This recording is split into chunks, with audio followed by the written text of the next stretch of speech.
Chapter 43-74. The two little guys stood up. They had not walked far when suddenly, there was a slight movement behind them. Yu suddenly stopped in his tracks and turned around warily. He felt that something was following behind him. Gong Fan saw him turn around again and couldn't help but become vigilant. What's the matter? I feel that there's a strange sound.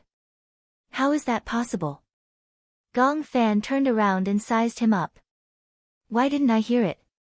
Could it be your imagination? Didn't you hear it? Yes. Yu exhaled. Maybe it's my imagination. Maybe it's the movement under our feet. I heard wrongly. He continued to walk forward. They were in a forest and there was a patch of grass under their feet. No matter how careful they were, it was inevitable that there would be a slight movement. Yu had only taken a few steps when he heard the strange movement behind him again. He stopped in his tracks. This time, even Gong Fan heard it. His suspicions were aroused when he heard the boy's words earlier, so he paid attention to the movements behind him. As they walked forward, sure enough, someone was following them from behind. Someone, Yu lowered his voice and said to Gong Fan. Gong Fan nodded. I heard it. They were not loud and had some reservations. However, the footsteps behind them seemed to be following them and made them wary. What should we do? Yu looked at Gong Fan worriedly. I'll count to 1, 2, 3 later and quickly run in the south direction. Can you still run? It's okay, I'm fine. Oh, okay. Got it. Gong Fan and Yu tacitly reached out their hands. Their hands were tightly clasped together. They pretended to be calm and walked forward. 1, 2, 3. The moment Gong Fan reported the number 3, the two little fellows immediately broke into a run. Their movements were fast. The mysterious figure behind them clearly did not expect them to suddenly run. After a brief moment of being stunned, he quickly caught up with them. Gong Fan and Yu didn't run very fast, but their advantage was that they weren't very tall. They ran through the dense forest without any obstacles. In the forest, the branches were low. Gong Fan and Yu were like agile leopards as they shuttled through the dense forest. Gradually, they ran out of the forest and were surprised to find that the familiar manner was reflected in their eyes again. We're back. Gasping for breath, Yu let out a defeated groan. Gong Fan did not even have time to catch his breath. He pulled Yu and ran into the manor. Should we split up? Distract him? Yu made a suggestion. Gong Fan shook his head. No, I'm worried about you. Alright, let's move together. The two little guys ran up the stairs one after the other. When they reached the highest floor, they lay on the escalator. The escalator in the manor was circular.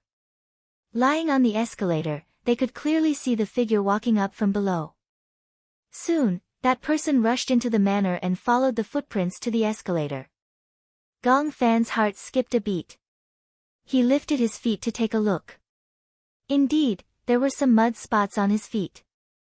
When they ran through the forest just now, the soles of their feet were the mud in the forest.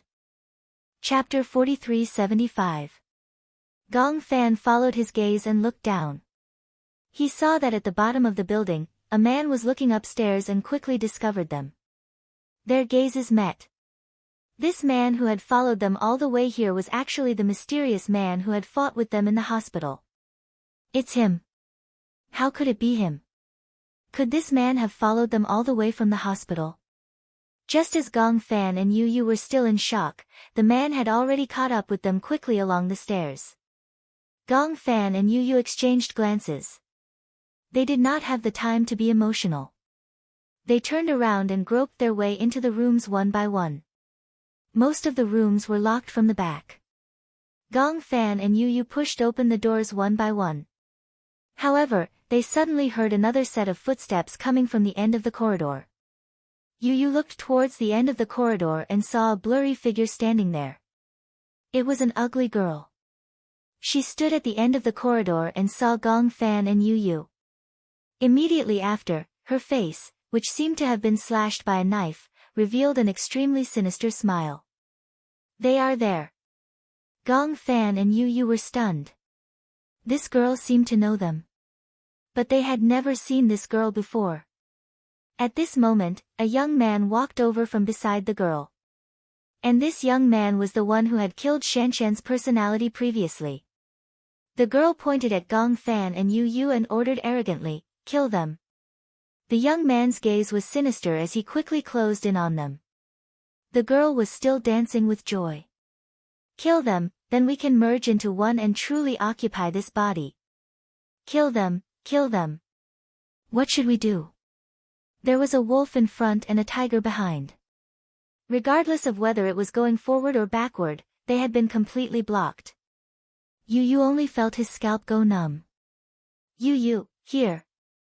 Gong Fan kicked open the door of a room and pulled Yu Yu into the room. All the rooms in the manor were locked from the inside. Gong Fan locked the door from the inside and kept looking around. He walked to the window and pushed it open. He saw a row of narrow windows outside the window. Usually, it was used to put some potted plants as decoration. It might be dangerous for adults, but they could walk on it and force their way through. "Yu Yu, maybe we can go through this window to another room and avoid them." "But, are you afraid?"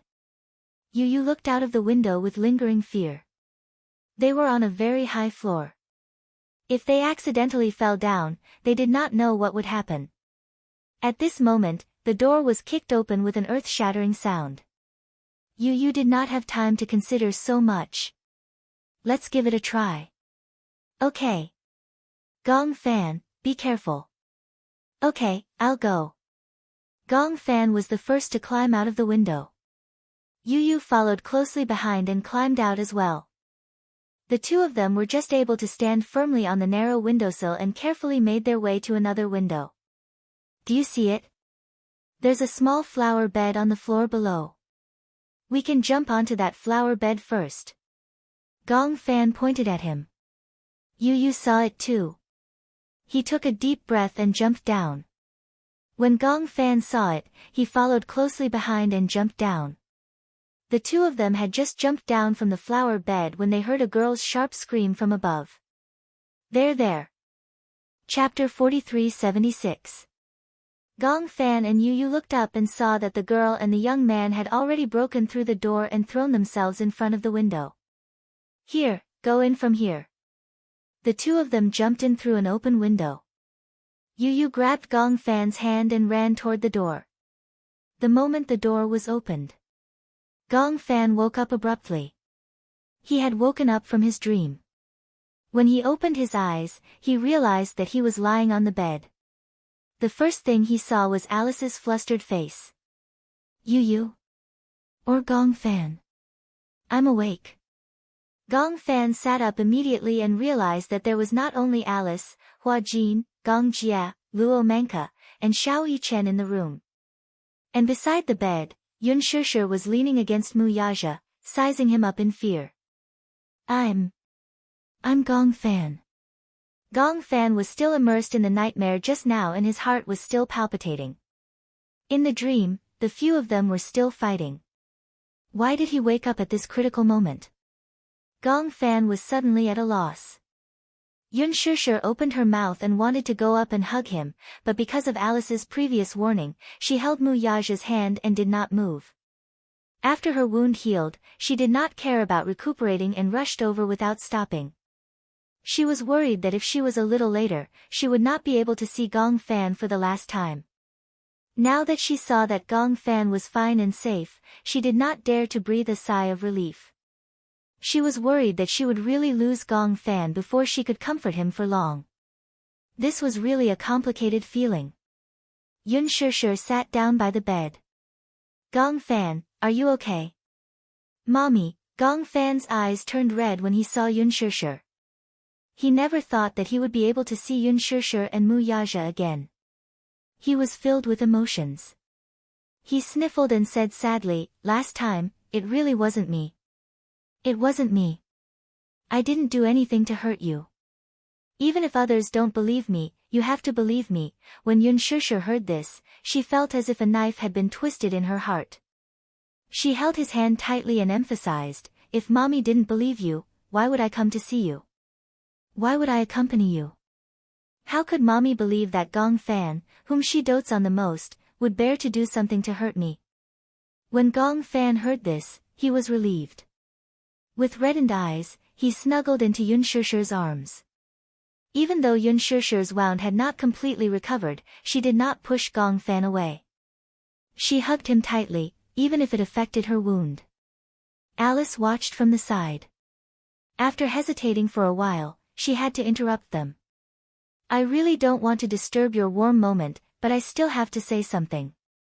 Gong Fan, since you're awake, why don't you tell us what happened in the dream?" Gong Fan then reacted and said nervously, "What should we do? Yu is in danger now." "Danger? Do you still remember the dangerous young man I told you about before?" Alice and Romanka looked at each other and nodded.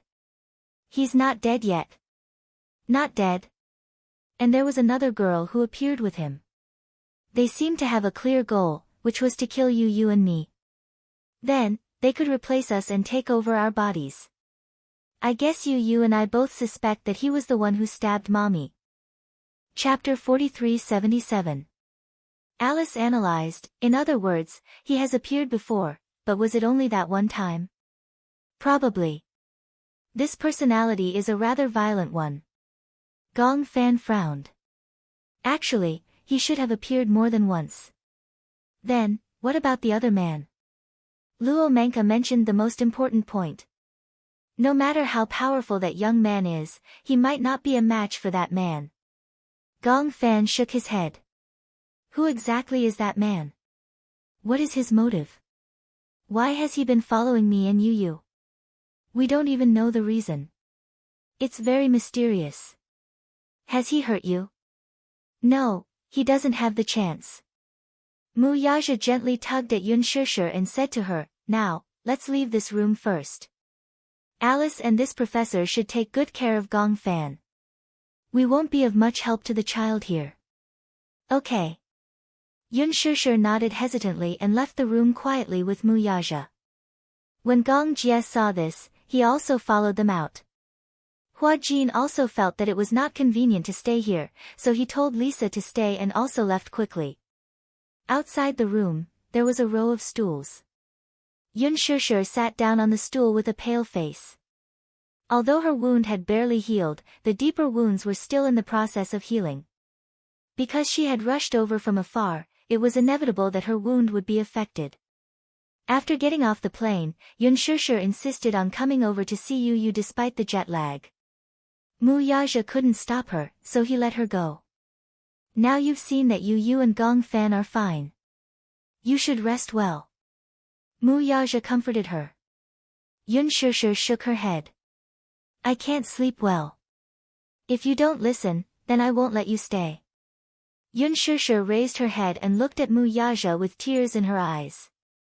However, she saw that the man had a firm attitude and was obviously unwilling to give in. "You said you wanted to see Yu, so I brought you here.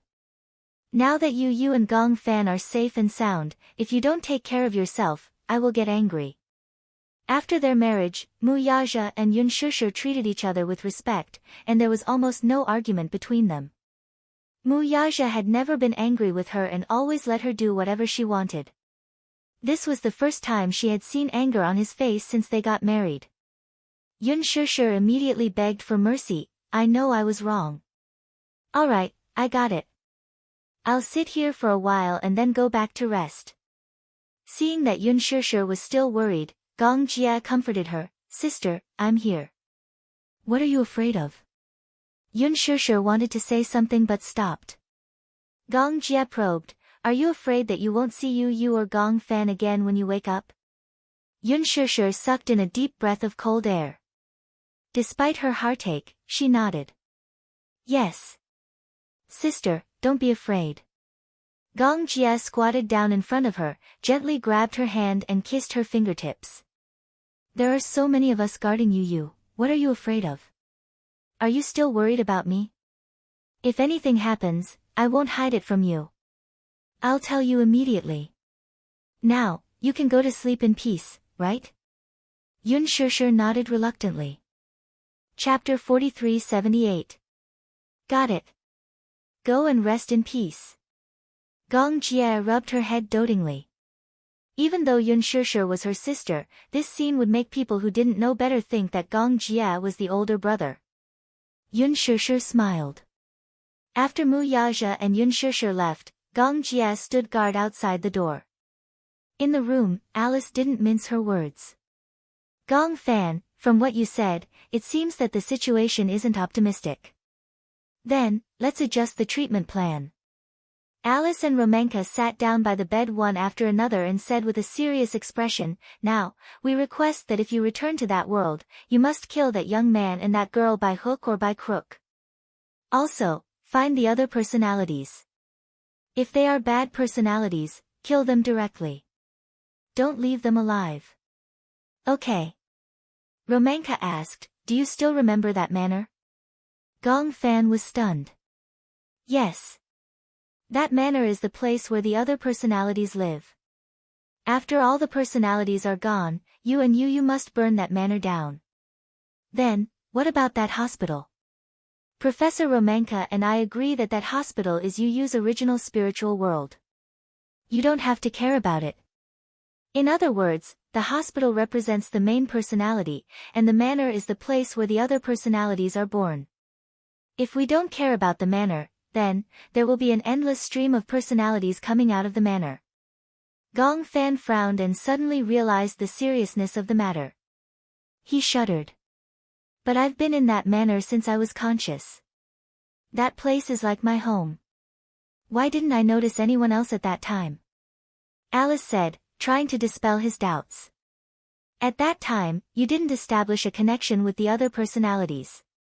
They didn't know of your existence, and you didn't know of their existence. The reason why you can see them now is because Professor Romanka created a dream through hypnosis. All the personalities gathered together and could see each other. Otherwise, you wouldn't even see Yu. In other words, before this, I didn't have a connection with the other personalities. So, we didn't know of each other's existence. I see. But why was I the only one discovered by you? They misjudged that Yu has dual personality disorder, but it's actually multiple personality disorder, isn't it? Alice said, you're wrong. These personalities are still immature. From now on, that manor is no longer your home. Your home is this body. You will become one with Yu. Everything else is not important. Do you understand? Gong Fan nodded his head seriously. Now, do you have any questions? I'm afraid, even if Yu and I work together, we won't be a match for that young man and that man. Gong Fan still had a lingering fear. They are too powerful. I see. At this moment, Alice was also at a loss as to what to do. She looked at Romanka blankly. Romanka said, I don't know what to do about this either. I'm sorry, there's nothing I can do about it. Romanka shrugged. Although it can't be said to be solved by force, perhaps it can be solved by wisdom. Wisdom? In short, you have to think of a way. None of us can do anything about this. We are not in that world, so we can't give an intuitive opinion. Chapter 4379. Gong Fan got out of bed and did a checkup. He ate some food to replenish his energy. Then, Luo Manka brought him to the fitness center to train his body. Because he had been lying in bed repeatedly during this period, Gong Fan's physical fitness had declined rapidly. After training for an hour, Gong Fan rested for a while. After dinner, he lay on the bed. He entered the dream world smoothly. Gong Fan woke up in that world. When he opened his eyes, he realized that he was in a room. Footsteps came and went outside the door. Yu was beside him, leaning against him tightly. Seeing that he was awake, he finally heaved a sigh of relief. What's going on? Gong Fan saw that the door and windows were locked. The moment he spoke, Yu shushed him warily. Don't make a sound. They're looking for us outside the door. Yu pointed outside the door. Gong Fan immediately nodded. He lowered his voice and told Yu Yu about Alice and Luo Manka's instructions. Yu Yu widened his eyes in shock. Are you crazy? How can the two of us be a match for those two guys? Let's not talk about that man for now. We can't even defeat that young man. Gong Fan's face was dejected. There's no other way. This is our biggest predicament now. Yu Yu leaned his head against the wall. Let me rest for a while. When Gong Fan fainted, Yu Yu helped him down to the first floor. He was so tired that he was half dead. Fortunately, the young man and the girl had not discovered them yet. If they broke through the door, they would escape through the window. Anyway, they were on the way, so they would not be injured if they jumped through the window. If they jumped in through the window, they would turn around, open the door, and run out. However, after enduring the fear for so long, Yu Yu was a little tired. He rubbed his temples and felt that the two of them were really cowardly. If it were Xiao Yichen, he would have gone out and killed them. At this moment, Yu Yu began to envy Xiao Yichen's muscular limbs. Gong Fan said dejectedly, "Don't mention Xiao Yichen anymore. It's not a good idea to keep hiding here." Yu Yu suddenly stood up and carefully searched the room. Seeing this, Gong Fan asked curiously, "What are you looking for?" "Let me see if there's anything convenient that I can use as a weapon. I can't fight him with my bare hands, right?" Gong Fan immediately walked over and picked up the candlestick on the table. "I think this is not bad. The bottom of the candlestick is very hard and the tip can pierce people. It can attack and defend and is easier to hold. It's just a candlestick. If I use it, what will you use?" Gong Fan looked around and saw a vase on the windowsill. He braced himself and picked it up. He pouted and said, "This vase will do. It can also be used for defense." "Why am I so worried about you?" Yu Yu sized up the vase. "It feels so fragile. It will break if I touch it. It's better than being barehanded. I feel like I don't have any confidence if I don't have anything on me. Is there a gun in the manor?" "I don't know. I don't think so." Gong Fan was silent for a while and suddenly thought of something. "I remember that there was a shotgun hanging on the wall in the reception room of my room." "Shotgun? What shotgun?" Chapter 4380. Is this place far from your room? I'm a little lost. I have to go to the corridor to recall the layout. Yu Yu took a deep breath. Okay. After confirming that there were no more footsteps outside, he mustered up his courage and opened the door. There was really no one outside. He probably couldn't find him here and didn't want to go upstairs. Yu Yu was a little afraid of this young man. It wasn't because he was timid. It was because the young man's murderous aura was too terrifying. "I know where this is," Gong Fan recalled. "My room. You have to walk along this corridor and turn left. The first room at the end is mine."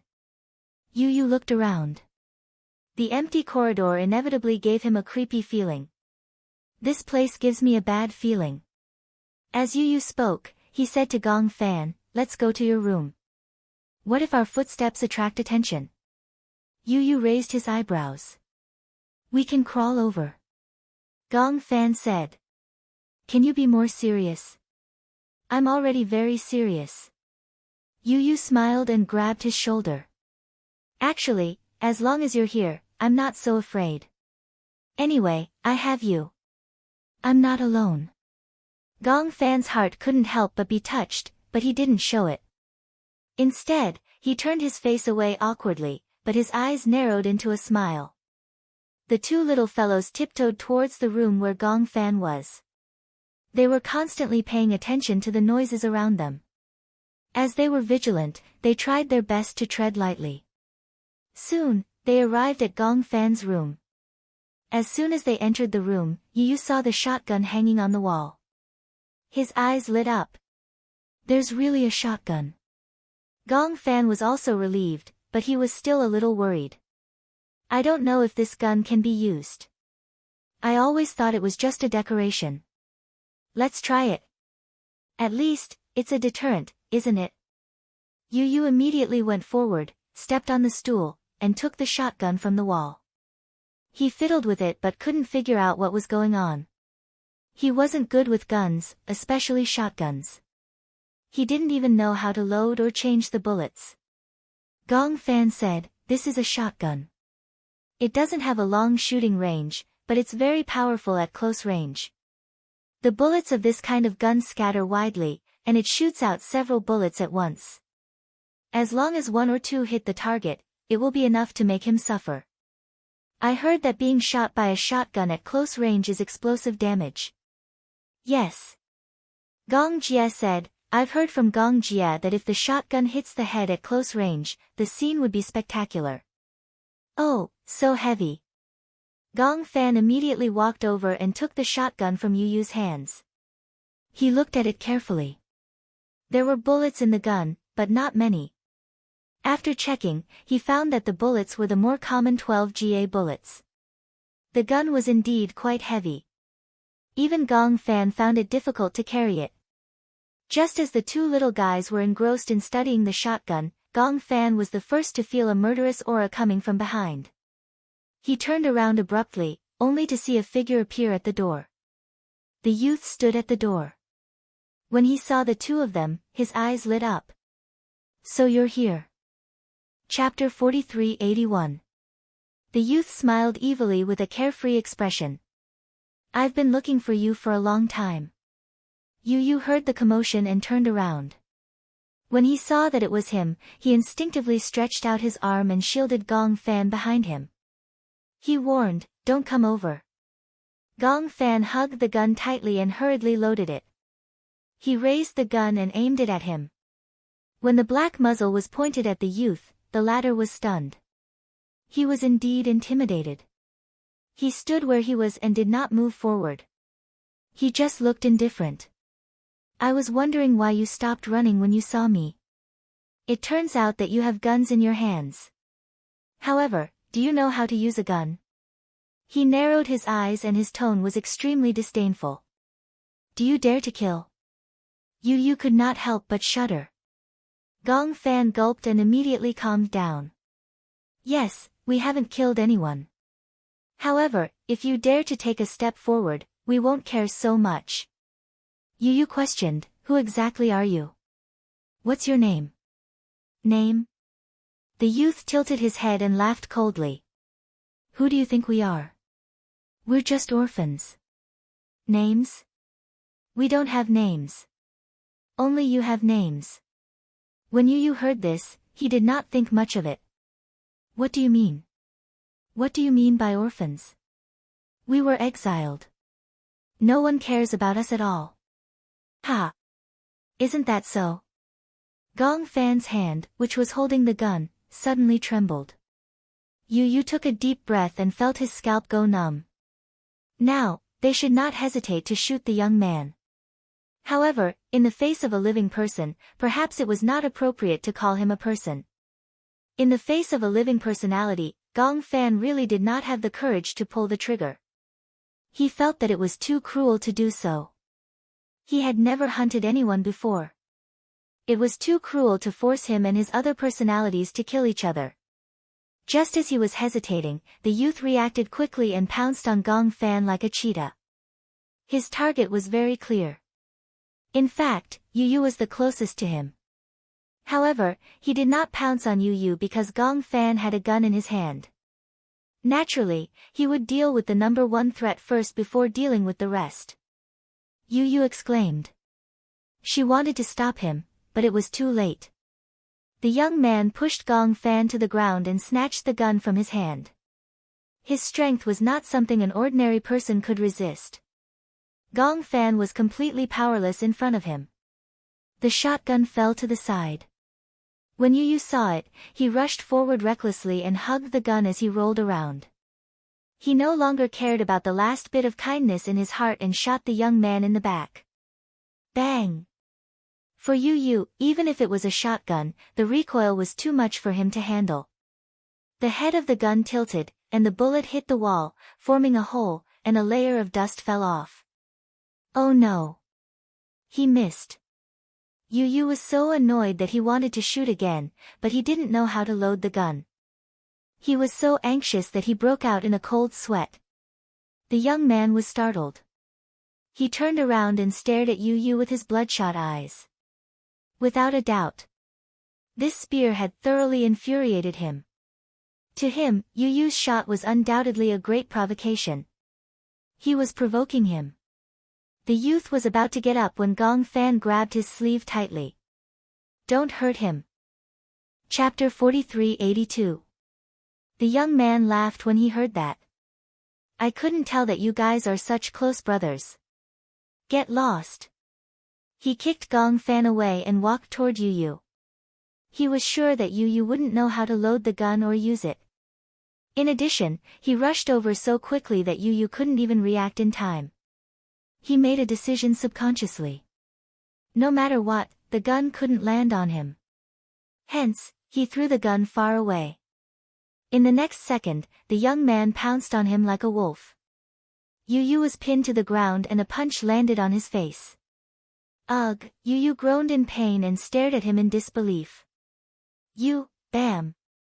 The young man punched again without holding back. This punch made Yu Yu feel a real shock in his head. It was so painful that his eyes were filled with pain. Why? Let me ask you, why? The young man was almost roaring. Why do you deserve to be loved and doted on, while I have to stay here and suffer in silence and loneliness? Why am I the one who was abandoned while you are cared for by so many people? I hate you. Gong Fan sat up. Just as he was about to stand up, he felt a strong sense of dizziness. His head was already injured. When the young man threw him to the ground, his wound was hit again and he was about to lose his balance. While he was in a daze, he vaguely saw the unfamiliar girl quietly walk to the door and see the chaotic scene in the room. She caught a glimpse of the gun from the corner of her eyes and was stunned for a second before walking towards the gun. No! Gong Fan immediately became alert. He couldn't let such a dangerous weapon fall into the girl's hands. He held his head and staggered toward the girl. The girl saw him walking toward her and screamed. Then, she quickly picked up the gun from the ground. However, the gun was not loaded at the moment. It seemed that she didn't know much about guns. Hence, she fumbled around anxiously for a long time but still couldn't figure out how to load the gun. The girl was so anxious that she broke out in cold sweat. Gong Fan stopped him. Calm down. We're all the same. Why do we have to kill each other? The girl's scarred face was filled with anger. We are not the same. We are all orphans. Only by killing you can we become the owners of this body. Otherwise, we will only be at the mercy of others. Thinking of this, the girl no longer hesitated. The teenager strangled Yu Yu's neck and suddenly said, "Hold the gun handle and push the handguard forward." That's loading. Don't you remember? I taught you. The girl came to a sudden realization. She pulled the shotgun and successfully loaded it. Kill him. The young man's voice sounded like a curse. The girl pointed the gun at Gong Fan. The black muzzle of the gun was emitting a cold aura. Her finger was on the trigger. With a slight pull, the bullet would rush out of the muzzle and mercilessly pierce through his body. Gong Fan was still some distance away from her. Just as the gun was pointed at him, he suddenly retreated. Bang! Gong Fan fell backward to the ground.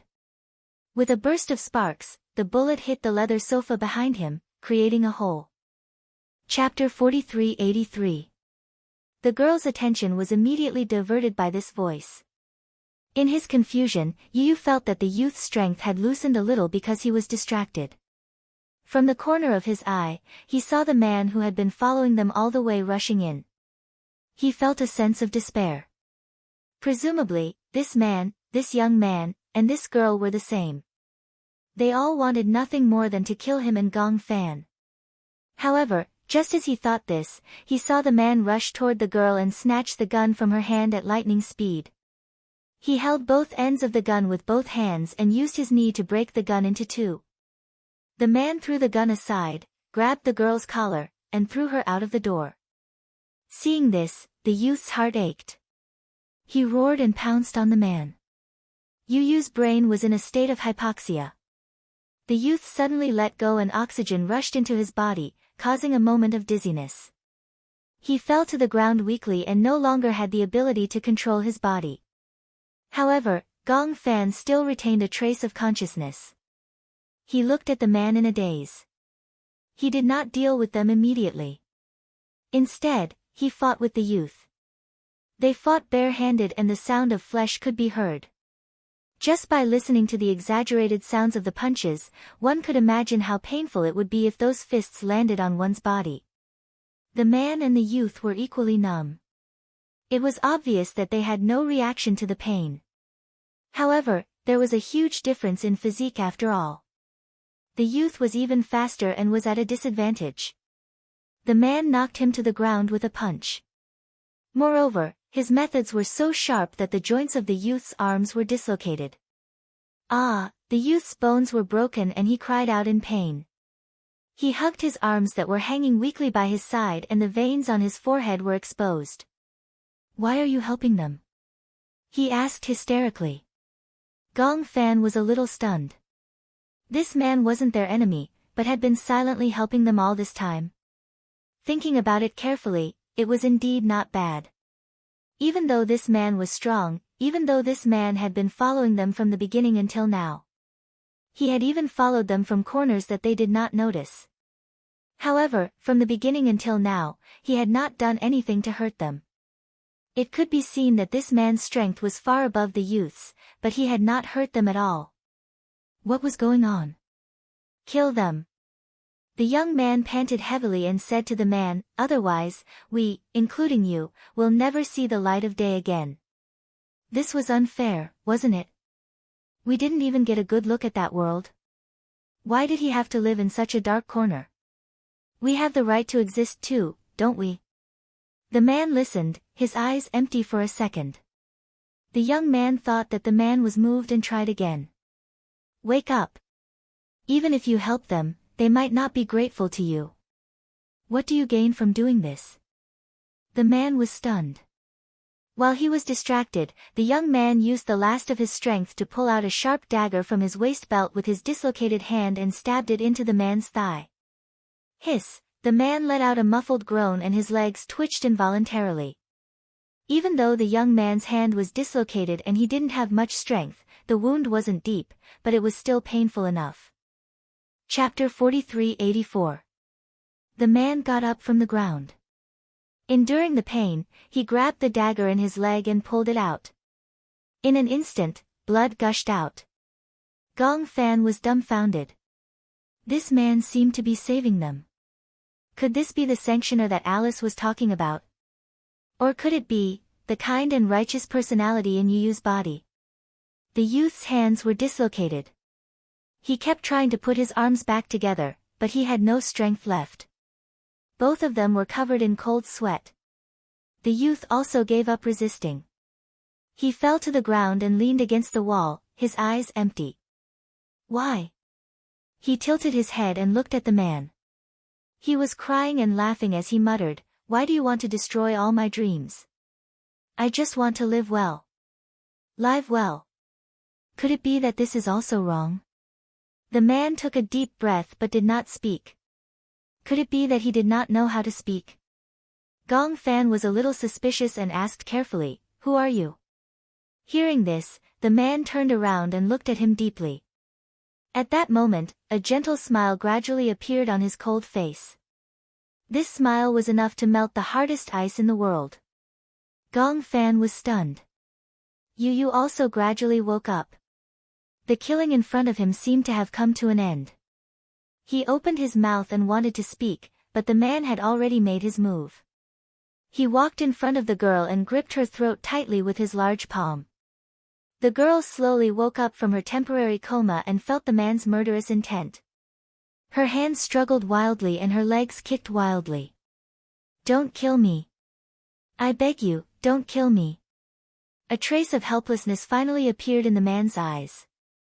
"I'm sorry," he said as if he could not hide the guilt in his heart. The strength in his hand kept increasing. Gradually, the girl let out struggling and suffocating sounds. Her eyes suddenly widened. After kicking her legs, they stiffened and stopped moving. When the youth saw this, he was so shocked that he stood rooted to the ground. Yu Yu and Gong Fan looked at each other. They also felt that it was too cruel and could not bear to watch. The man carried the girl up, walked to the window sill, and gently threw her downstairs. In an instant, the girl's body gradually shattered, turning into millions of tiny stars that gradually dissipated. No! The young man crawled up from the ground in a sorry state and rushed to the window. However, he could only watch as the girl's body turned into specks of stars and drifted into the distance with the wind outside the window. The muscles on his face stiffened, and countless howls of grief choked his throat. When he turned his head back, his eyes were scarlet red. I will kill you. Even though he no longer had the ability to resist, the pain of losing his best friend made him desperate. He threw himself at the man without a care for his own safety, but the man calmly held onto the hilt of the knife. In an instant, the sharp tip of the knife pierced his chest. The young man didn't even have time to see the man's hand movements before he felt a sharp pain in his heart. He lowered his head in shock, only to see the dagger that had pierced through his chest. His eyelids twitched fiercely as he staggered back and fell to the ground. He could only watch as blood flowed out, but he was powerless to resist death. Chapter 4385. The man remained silent and only looked at him silently. The young man broke down and shouted, I just want to live, I just want to live well. Why is it right for all of you to be unscrupulous in order to survive, but I can't do the same if I want to live? This is not fair. This is not fair. As the young man spoke, he suddenly choked and spat out a few mouthfuls of blood. Gong Fan stood up shakily and went to the young man, looking at him pitifully. The young man coughed and cried, Why can't you let me live? Why can't you tolerate me? Why? Don't I have the right to exist in this world? After shouting for a while, his eyes suddenly widened and he stopped moving. The man came in front of him, squatted down and sighed. He slowly placed his hand on the young man's eyes and gently smoothed them out. The young man closed his eyes and his body gradually turned transparent. Slowly, he turned into a star and disappeared. Yu Yu didn't know why, but when he saw this scene, he felt sad. The young man gradually disappeared. The dagger fell to the ground with a crisp sound. The man picked up the dagger. Gong Fan couldn't help but be alert. He stood in front of Yu Yu and looked at him warily. You won't do anything to hurt us, right? He couldn't be sure if the man would hurt them. If he really hurt them, even if it meant risking his life, he would do his best to protect Yu Yu. However, Yu Yu smiled and gently held Gong Fan's shoulder. He smiled weakly and said, Gong Fan, he won't hurt us. Can't you see that he has been protecting us all this time? Gong Fan was still in disbelief. He turned to look at the man, but he was puzzled. Why are you protecting us? The man didn't speak. Instead, he knelt in front of Yu Yu on one knee and stroked his cheek gently with his large palm. Yu Yu seemed to know what he was going to do and grabbed his wrist. No. The man was slightly stunned. Can't we live together? He paused after every word, as if he was trying to persuade him to stay. When the man heard this, he came back to his senses and shook his head with a smile. Why? Yu Yu didn't understand. We can survive together. I'm willing to accept you. Gong Fan is also willing to accept you. My family is also willing to accept you. When the man heard this, his eyes flickered. Gong Fan also understood the man's intention and stopped him. Don't do anything stupid. The man suddenly broke free from Yu Yu's restraints and stabbed the sharp end of the dagger into his heart. He was so ruthless that the dagger sank into his chest. The man groaned in pain and fell to the ground. He leaned against the wall, but he closed his eyes peacefully, as if waiting for death to come. Yu Yu's heart trembled violently and tears flowed out of his eyes. He pushed Gong Fan away and crawled to the man's side. He held his shoulders and asked in a trembling voice, "Why? Why did you do this?" The man opened his eyes and looked at him seriously. He gently covered the back of his hand with his bloody hand. His thin lips parted slightly and he finally spoke in a hoarse voice. "You are the proof that I'm alive, you are the proof that I'm alive." Chapter 43:86. After the man finished speaking, he calmly closed his eyes. His body, like the young man and the girl, gradually turned transparent. Gong Fan knew that this was a sign that he was about to disappear. It was as if the disappearance of all his personalities would turn into stars and eventually drift into the distance. He wanted to reach out and hold the man's hand, but he grabbed nothing. Yu looked at all of this with a numb expression. Suddenly, he understood everything. In ancient times, there was a Mencius who once said, "Man is born good." However, Sun Zi believed that man's life was in heaven. Without heaven and earth, evil is born. Heaven and earth. All things are born in harmony and nurtured in their own way. Once the heavenly duty is established and the heavenly merit is achieved, the form is formed and the spirit is born.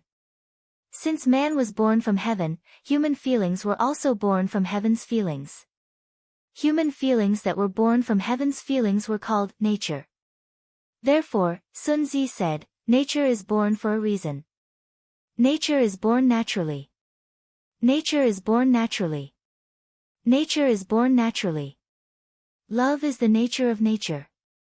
In other words, Sun Zi believed that man was born evil. As he grew older and was educated with morals, he would abandon his initial evil and selfish side. And this girl and young man represented his initial evil intentions. And this man was the reaper formed in his subconscious. He disregarded all dangers and secretly protected him. Moreover, he fought with the young man to the death in order to wipe out the last remaining personality that represented evil in his body. What was left was a kind personality. And the reason why he chose to disappear was because his hands were also stained with blood. He did not want to stay and tarnish Yu's soul. He chose to disappear with all the evil, leaving behind the purest land. Yu watched helplessly as the man turned into specks of light and drifted out of the window with the wind blowing in from the window. He was right. Yu thought that the fact that he was alive and well was proof of his existence. Everything had come to an end. Alice stayed by the bed, but when she saw Yu lying on the bed, she suddenly choked with sobs. She moved closer to him. Just as she was puzzled, she saw another tear roll down from the corner of his eye. What happened? She couldn't help but worry. Why are you crying? Alice picked up the handkerchief and wanted to wipe away his tears. Just as she wiped them away, the tears fell down again. She was caught off guard. Alice's heart ached over and over again. She tirelessly wiped his tears and gently held his hand. She wanted to pass all her courage and strength to him through the palm of her hand. What happened? Romanka was not as attentive as her. Seeing that she was wiping away Yu's tears, she also sat up straight. Alice shook her head blankly. I don't know what happened. He seems to be crying. Crying? Romanka walked softly to the bedside and looked at Yu worriedly. However, she saw that his expression was unprecedentedly calm. I'm so worried. I'm so afraid that there will be an accident. If it was possible, Alice was willing to enter that world. She did not want Yu and Gong Fan to face it alone. But she could not. She could only stay by the bed and watch helplessly. There was nothing she could do. I believe that everything will be fine. Chapter 43:87. The world gradually calmed down. Gong Fan leaned against the window and looked at the stars that gradually drifted into the distance. Then, he could no longer see them, but his heart was unprecedentedly calm. Everything is over. Then, Gong Fan turned his head and was puzzled. What about us? What should we do? Help me. Yu stretched out his hand. Gong Fan smiled and reached out his hand. The two of them held each other's hands tightly. He pulled him up. Yu Yu's legs went soft and he almost fell again. Gong Fan immediately supported him steadily.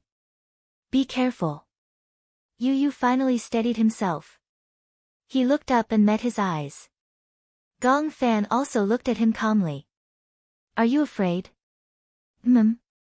What are you afraid of? Gong Fan smiled and did not think much of it. What's there to be afraid of when I'm with you? Gong Fan, come with me. Yu Yu opened his arms and smiled gently. Become one with me. We'll never be separated again. Gong Fan suddenly felt a lump in his throat. Yu Yu, how does it feel to become one with you? Gong Fan laughed. Will I be able to see mommy again? I don't know either. Yu Yu pursed his lips and said, Alice told me that the goal this time is to find you, get rid of all the negative personalities, and become one with you. This way, we won't be separated for the rest of our lives. We'll be together forever. Really? Are you willing? Gong Fan nodded solemnly. I'm willing. He also opened his arms and hugged Yu Yu tightly. The two little guys hugged each other tightly. Yu Yu closed his eyes quietly and said softly, Gong Fan, let's go home together. I miss mommy, and I miss daddy, Gong Fan sniffed and smiled. He hugged Yu Yu even tighter. Let's go home together. The two children hugged each other tightly. Gradually, their bodies became transparent. Yu Yu was surprised to find that Gong Fan's body was emitting spots of light. It was as if he was surrounded by the Milky Way. Could it be that he was going to disappear? Impossible. Gong Fan was not dead. It was impossible for him to disappear. Yu Yu hugged him even tighter. Gradually, Gong Fan's body became even more transparent. He slowly merged into Yu Yu's body. In a daze, Yu Yu saw Gong Fan's eyes filled with determination and conviction. Yu Yu, we promised that we would never separate. We agreed to go home together, these were the last words that Gong Fan said to Yu Yu. Yu Yu's bosom gradually became empty. Gong Fan turned into countless stars and revolved around him. For a moment, the world was dark. Gradually, the manor disappeared, and so did the forest. Yu Yu opened his eyes and could only see the barren darkness around him. There was only a patch of stars surrounding him. He gently opened his palm. A few stars fell on his palm, giving him a great sense of warmth. What a warm feeling, the stars surrounded him and finally flowed into his body bit by bit. It was as if countless warm currents were flowing into his body. Chapter 43-88. Yu Yu is awake. Early in the morning, Alice was like a happy bird as she passed on the good news. Yu Yu is awake. Yun Shishir opened the door and saw Alice standing at the doorway with tears in her eyes. She was touched and comforted. She looked at Yun Shishir and stuck out her tongue. Tears rolled down her cheeks because of joy. Shishir, Yu Yu is awake. It was just a few words, but her tone was filled with uncontrollable excitement. Yun Shishir could even hear the slight tremble in her voice. What do you mean by awake? Through the brain imaging, we found that his two personalities have merged together. All the memories of Gong Fan and Yu Yu have been preserved and merged together. In other words, the two personalities of Yu Yu and Gong Fan have merged together perfectly. As Alice spoke, she finally relaxed her brows. Yu Yu has returned to the way he was in the past. Sure, I can finally breathe a sigh of relief. Because of the matter between Yu Yu and Gong Fan, she did not dare to face Yun Shishir and felt very guilty. After all, she could not erase her responsibility for causing the child to become like this. However, now that Yu Yu and Gong Fan had merged together and returned to the past, this was an outcome that everyone was happy to see. The old Yu Yu has returned. Yun Shishir, who had been in a daze for a long time, finally woke up because of this sentence. Where is he now? He is still in the hospital bed in the laboratory. As he has just finished the brain imaging, he is a little sleepy. I asked him to eat something before resting. Yun Shishir could not hide her excitement. Can I go and see him now? Of course. As soon as she finished speaking, Alice saw Yun Shusher running towards the dining room. Yu. His heart was filled with these two burning words. Yu had finally returned to the past, while Gong Fan remained in his body forever. She had not lost a single one. Yun Shusher was crying tears of joy as she ran. After being in fear for so long, she was even prepared to lose Gong Fan. She flew all the way here in fear. She was worried that this would be the last time she would see Gong Fan. Unexpectedly, Yu and Gong Fan were safe and sound. At this moment, the excitement in her heart was indescribable. Yun Shusher ran without a care for her own safety. She ran through the long corridor and rushed into the laboratory. When she reached the door, her footsteps slowed down. Strangely, after running for so long and so fast, he didn't feel tired at all.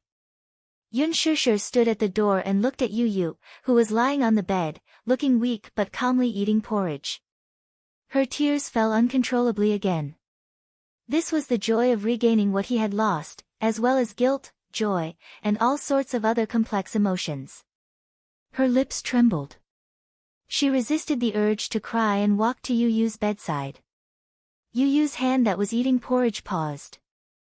He looked up and saw that it was Yun Shusher. At first, he was shocked. Then, he revealed that unfamiliar, long-lost, but incomparably familiar doting smile. Good morning, Mommy. It was a simple greeting, but it was warm. Although Yu and Gong Fan had always been around, ever since the two personalities separated, Yu was no longer the original him. The Yu of the past had a warm smile that was full of doting. Chapter 4389. In this smile, Yun Shusher vaguely saw Yu and Gong Fan again. They had returned to the past. Yun Shusher covered her mouth and cried tears of joy. Boo-hoo, she let out a whimper. Seeing her like this, Yu held his forehead helplessly. Mommy, why are you crying? Aren't I fine? Even though he said that, his eyes had unknowingly turned completely red. His lips were trembling badly as if he was trying his best to hold something back. Yu tried his best to smile, but when the corners of his lips curled up, it looked like he was crying. Yun Shusher couldn't hold it in anymore. She pounced on the bed and hugged him tightly. Yu, Mommy missed you so much. Mommy missed you so much. She thought that she would never see Gong Fan again. She didn't expect, at that moment, there were too many emotions in her heart. Yu hugged her, too, and gently stroked the back of her head. Even though he was still a teenager, his actions exuded a mature aura. Okay, don't cry, okay?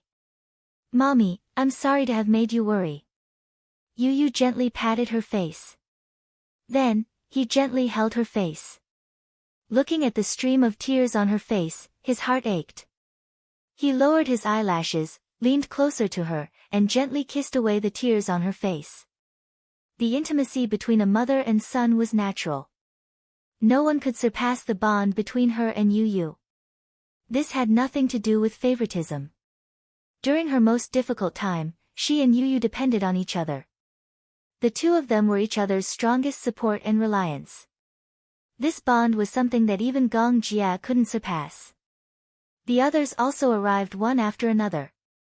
Mu Yaja and Xiao Yichen were the first to arrive, followed by Gong Jia and Hua Jin. When Xiao Yichen saw Yun Shusher and Yu hugging each other tightly, he was deeply touched. It wasn't envy or jealousy, but an inexplicable sadness in his heart. If he really wanted to say that he was envious, he was probably envious of this bond. Xiao Yichen was also affected by their emotions. His eyes reddened as he held Mu Yaja's hand tightly. Mu Yaja sensed the change in his emotions.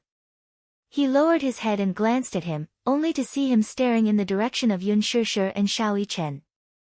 The man smiled and put his arm around Xiao Yichen's shoulders, patting him gently. Aren't you going to hug Mommy and brother? His reminder also seemed like encouragement. Originally, Xiao Yichen felt extremely guilty because he had doubted Yu and Gong Fan previously. Now, He looked at them and felt touched, but he didn't dare to go forward for fear of being ostracized by Yu Yu. Mu Yaja obviously knew what he was thinking. When they were at the hospital, Xiao Chen thought that Gong Fan had stabbed his mommy. He was extremely agitated and even said a lot of outrageous things. He was extremely upset. He shouldn't have doubted his brother. Because of this, he felt very regretful and didn't dare to take that step no matter what. After Mu Yaja's encouragement, he finally mustered up his courage. He clenched his fists and walked to Yu Yu's bed. Yu Yu, he called his name in a deep voice. Yu Yu heard his voice and turned around. When he saw that it was Xiao Chen, he couldn't help but smile. Brother, her soft brother, made little Chen feel as if a knife was being twisted in his heart. Chapter 4390. Amused, Yu Yu tugged at his hand. Of all people, this was a sore spot. No way. Are you crying? No. Xiao Chen stubbornly denied it, but everyone could hear the hoarseness in his voice as he choked on his sobs. In front of Yu Yu, as an older brother, he still had some dignity and did not cry easily. Now that his eyes were red, naturally, he did not want Yu Yu to see it. Yu Yu did not stand on ceremony and gently tugged at Xiao Chen's sleeve again. Hey! Brother, Xiao Chen called him brother again. This time, it hit the weakest spot in Xiao Chen's heart. Brother, I missed you. How about you? Did you miss me? Xiao Chen lowered his head and laughed. I missed you, then. Yu Yu was full of anticipation. Aren't you going to hug me? Xiao Chen turned around and finally looked at him. Yu Yu looked at his red eyes and said angrily, Why are you crying? I'm not missing an arm or a leg. Aren't I fine? Xiao Chen could no longer hold back and hugged Xiao Chen tightly. Yun Shishir looked at them with gratification. The reunion of the two brothers caused everyone present to sigh with emotion. Gong Jia, too, was deeply affected by this. Feeling touched, he stepped forward and was about to reach out to hug the two brothers when Yu Yu raised his head, only to be met with a familiar cold face. Go away. Gong Jia's touched expression froze. The touched feeling in his heart was immediately replaced by embarrassment. Gong Jia was furious. He had been so touched by the touching brotherly love just now. In the end, with just one sentence from Yu Yu, he was struck by lightning. Hey!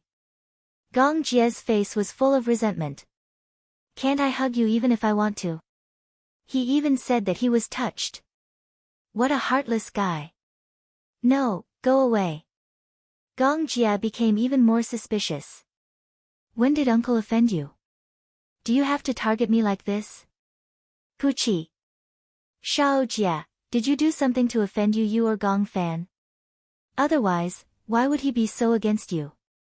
Hearing Yun Shishir's question, Gong Jia really thought about it carefully, but he couldn't figure out how he had offended this little nephew. He shook his head blankly. Hua Jin said, looks like you must have offended Yu Yu by accident.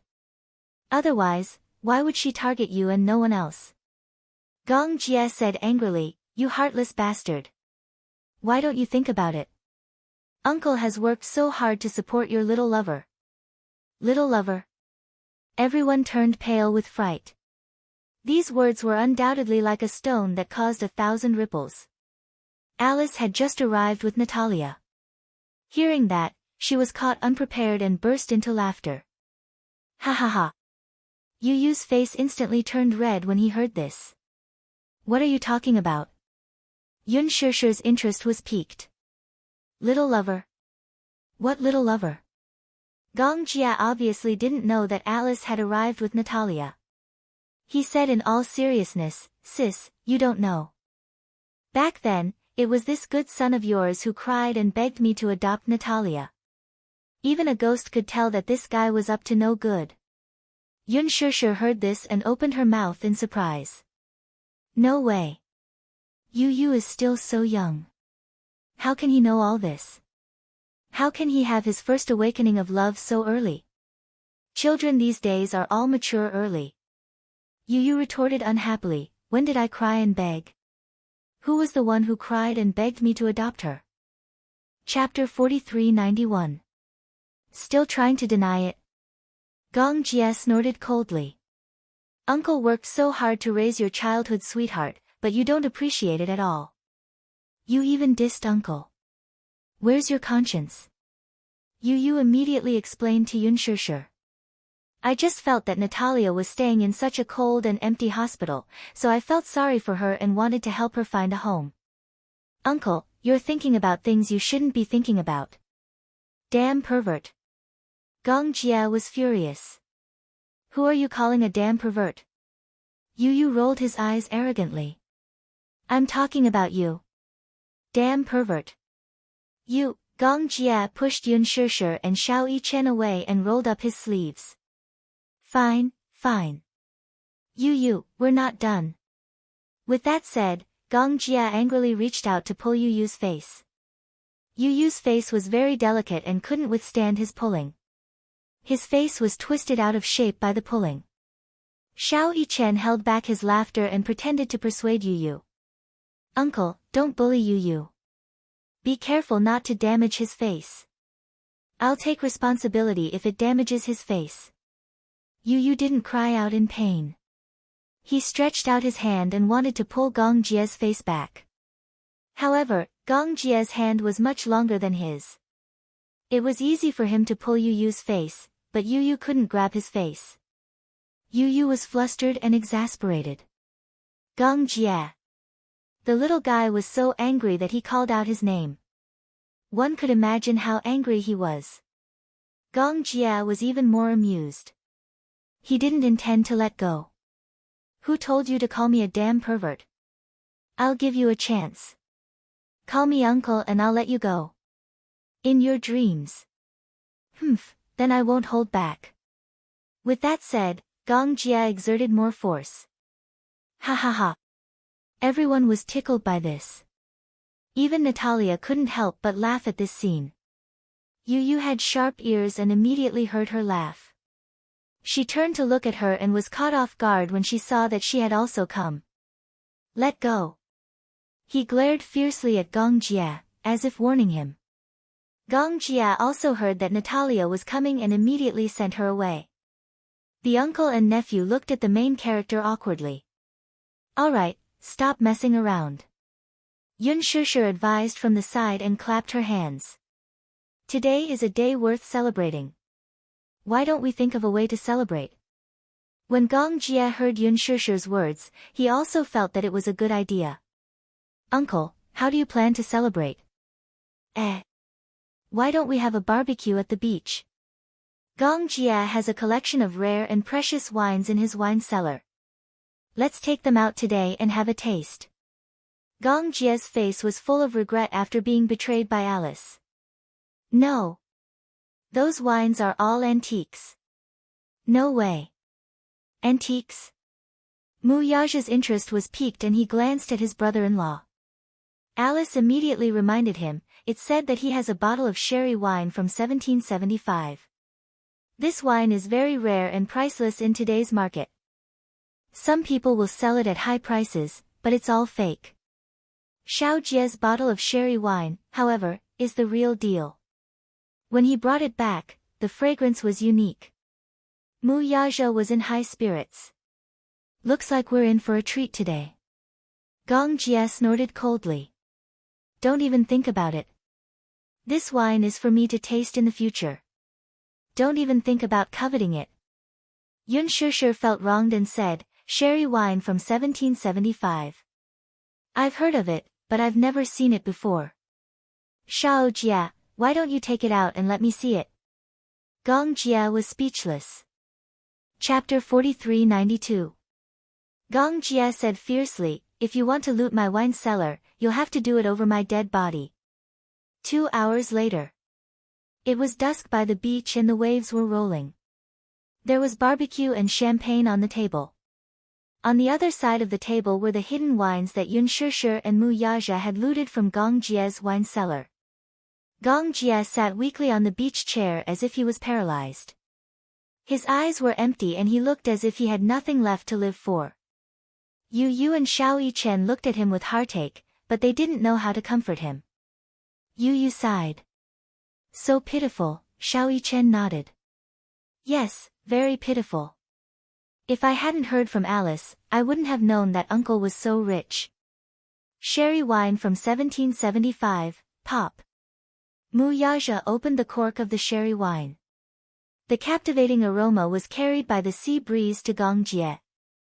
Gong Jie turned his head and looked at the sherry wine that he had hidden for so long in Mu Yaja's hand. His heart ached so much that he almost couldn't breathe. My sherry, men don't cry easily. However, at this moment, Gong Jie couldn't help but tear up. He had never been in a relationship before, so he didn't know what it felt like to be heartbroken. It was probably as painful as he was now. He was heartbroken. Here comes the main event. Alice held the wine glass and happily went over to Mu Yaja. She poured half a glass of wine, but she couldn't bear to drink it. If she drank it, it would cost more than tens of thousands of US dollars. This sherry wine was Gong Jie's heart, Gong Jie's liver, and Gong Jie's spleen, lungs, and kidneys. At the thought of this, Alice was strangely excited. It was very difficult for her to take advantage of Gong Jie. Alice walked up to Gong Jie. Seeing that he was still gloomy, she raised her eyebrows as if to provoke him. Xiao Jie, aren't you going to have a drink? There were a total of 2 bottles of sherry wine, but with so many people, each person only had 1 glass, and 1 bottle was soon empty. Gong Jie glared at her. Are you very pleased with yourself?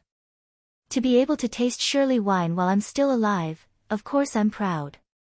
Alice raised her goblet and smiled obnoxiously. There's an old saying, enjoy life to the fullest. What a great saying. Enjoy life to the fullest. Gong Jie gritted his teeth and stood up from the recliner. Everyone was drinking. Wouldn't it be a pity if he didn't drink after saving him? No way. He wanted to drink, and he had to fight for it.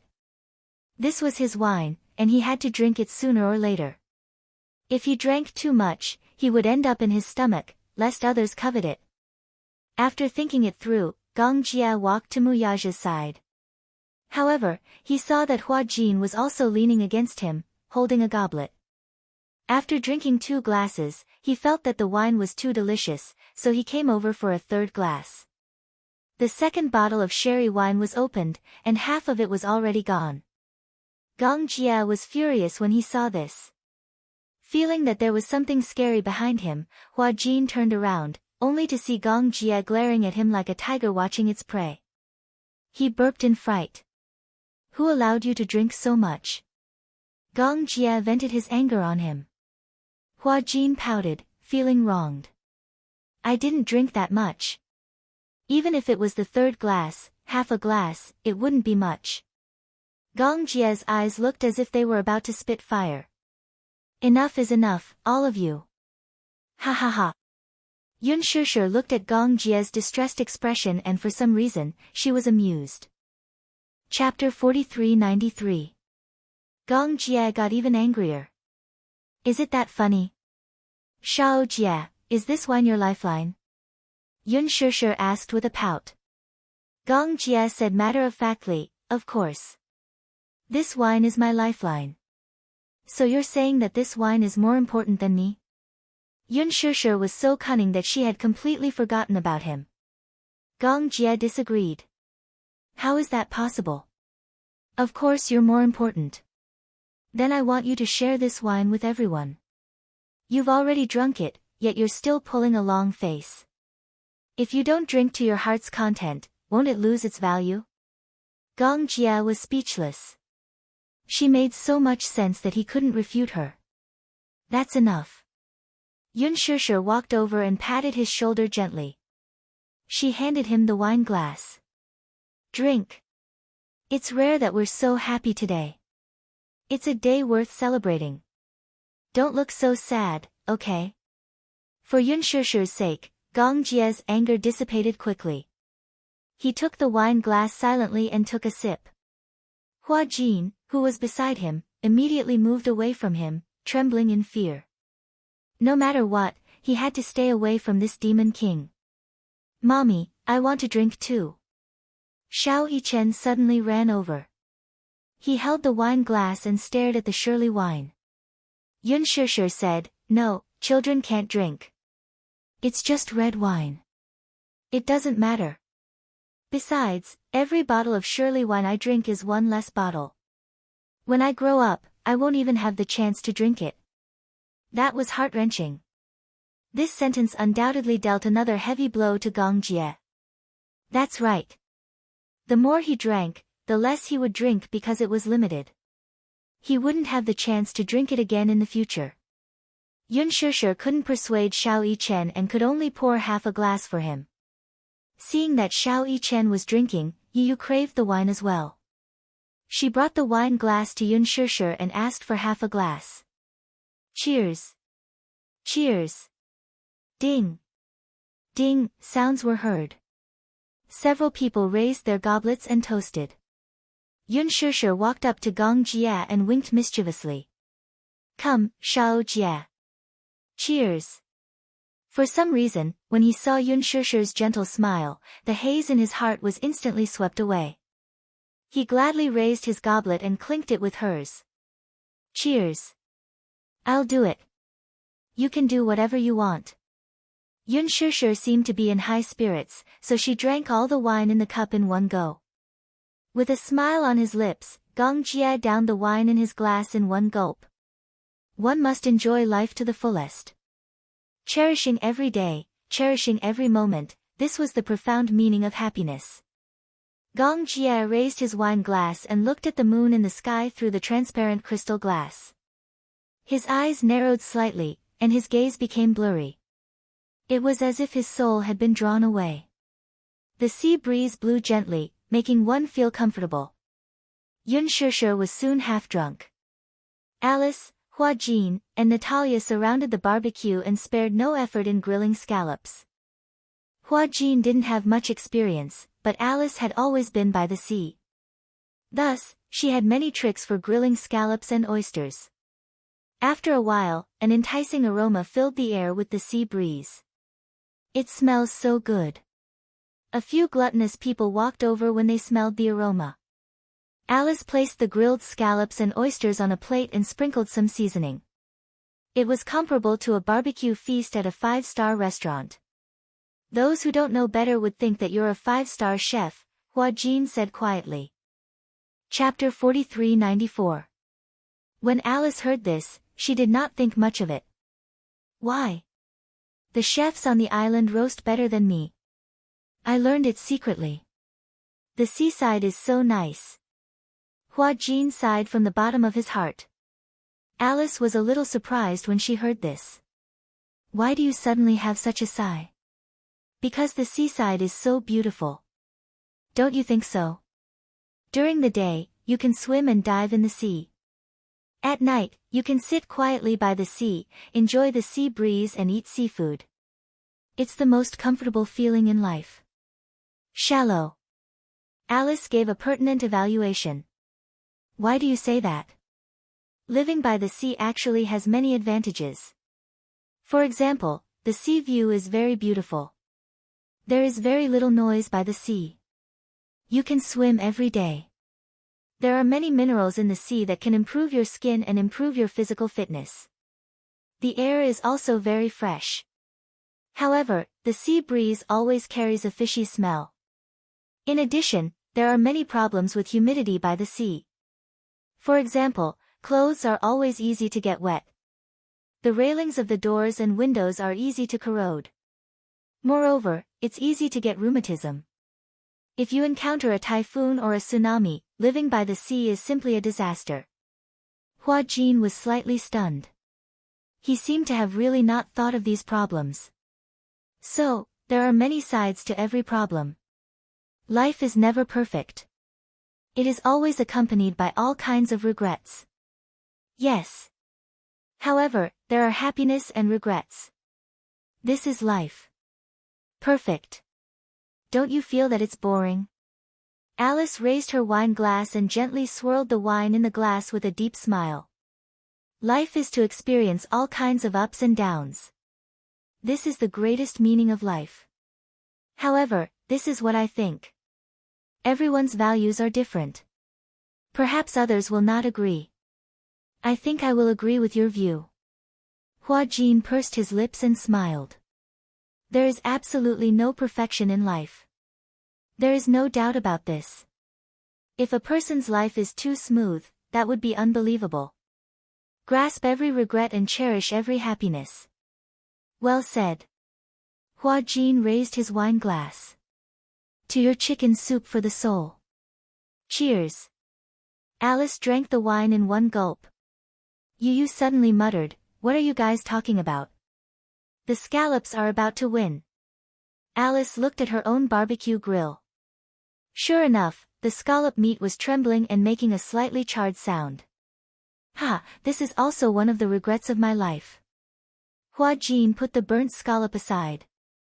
A burnt scallop is an imperfection in life. Alice smiled knowingly. Not far away, Gong Jia was lying on a recliner, watching this harmonious scene, especially when he saw Hua Jin and Alice talking and laughing. He didn't know why, but he felt a little irritated. The two of them seemed to be getting along quite well. Could it be that Hua Jin was interested in Alice? Thinking of this possibility, Gong Jia felt a strange sense of crisis. Even he himself did not understand why he had such an inexplicable feeling. At night, after the party was over, Hua Jin walked back to his room. In the corridor, he unexpectedly bumped into Gong Jie. He leaned against the door of his room with his arms crossed, as if waiting for someone. Hua Jin couldn't help but feel strange. It's so late. Why aren't you going back to your room to rest? Chapter 4395. It can't be. You're drunk. Hua Jin sniffed and looked up, but his eyes met with Gong Jie's deep gaze. He got a shock and deliberately distanced himself from Gong Jie. Gong Jie couldn't help but tease him. Am I so scary that you want to keep your distance from me? Drunk people like to find fault with him. Of course, he had to keep his distance. Besides, Gong Jie was so violent. What if he got drunk and lost control and beat him up? Hua Jin looked at him anxiously. Calm down. How am I not calm down? Then, since you're drunk, you should go back to your room and rest. How can you tell that I'm drunk? I can tell from how much you talk. However, Hua Jin only dared to say that in his heart. If he said that in front of Gong Jie, wouldn't he be courting death? You like Alice? Gong Jie's sudden question made Hua Jin stunned. What? Alice is such a scary woman. In the room, Alice had just finished bathing. She came out in a bathrobe and sneezed loudly. Who's talking bad about me?